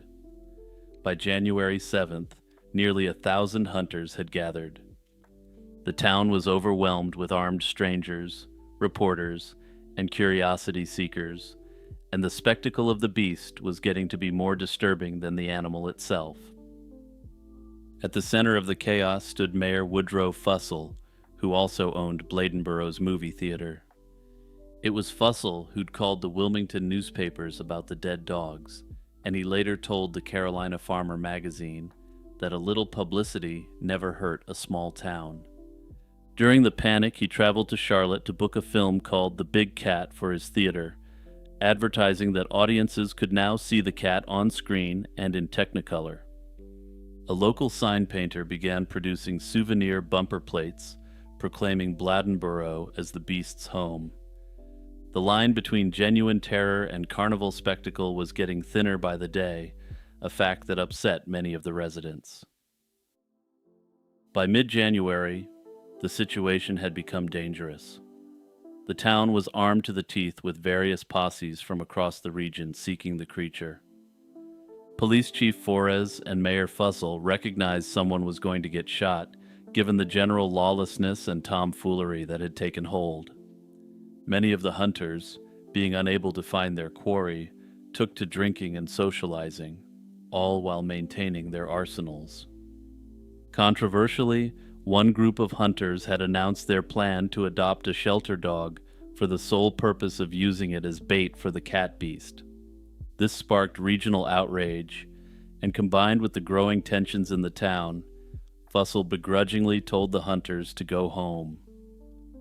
On January 13th, a farmer named Luther Davis found a bobcat in a steel trap in Big Swamp, about 4 miles from town, and shot it. The mayor declared the beast of Bladenboro found and eliminated, and the dead cat was strung up on a flagpole in the center of town, beneath a sign announcing its identity. Few people believed it. Skeptics pointed out that an ordinary bobcat couldn't have inflicted such damage. That same day, a local man claimed to have struck a much larger cat with his vehicle while leaving Bladenboro. That animal was described as spotted like a leopard, roughly 22 inches high, and weighing up to 90 pounds. He later claimed that he took it home, and for reasons unknown, it was never examined. However, there was no independent confirmation that such a cat ever existed beyond the much later recollections. Some later even claimed that a local German shepherd had been responsible for the attacks, claiming it was mixed with some form of large hound. The profiteering mayor later admitted he believed the whole affair was roughly 90% imagination and 10% truth. Persistent rumors suggest a group of Bladenboro men deliberately fanned the story, feeding exaggerated details to reporters to see who'd bite. But if that's how it was initially conceived, the story didn't end in 1954. That December, 5 pigs and 3 chickens were found dead on a farm near Robeson Memorial Hospital, with crushed skulls, torn limbs, and no blood. In 2007, 60 goats turned up dead, completely drained of blood in Lexington, and more were slaughtered the same way, 30 miles away in Greensboro. During the same year in Bolivia, North Carolina, a group of large, powerful dogs were partly consumed, despite no apparent sign of struggle. Whatever the truth of the matter, today Bladenboro hosts an annual Beast Fest every October, drawing cryptid enthusiasts with live music, storytelling, and beast-themed merchandise. Whether the creature was a rogue bobcat, an eastern cougar, thought long gone, a feral dog, or something stranger, no one has definitively proven what stalked Bladen County that winter.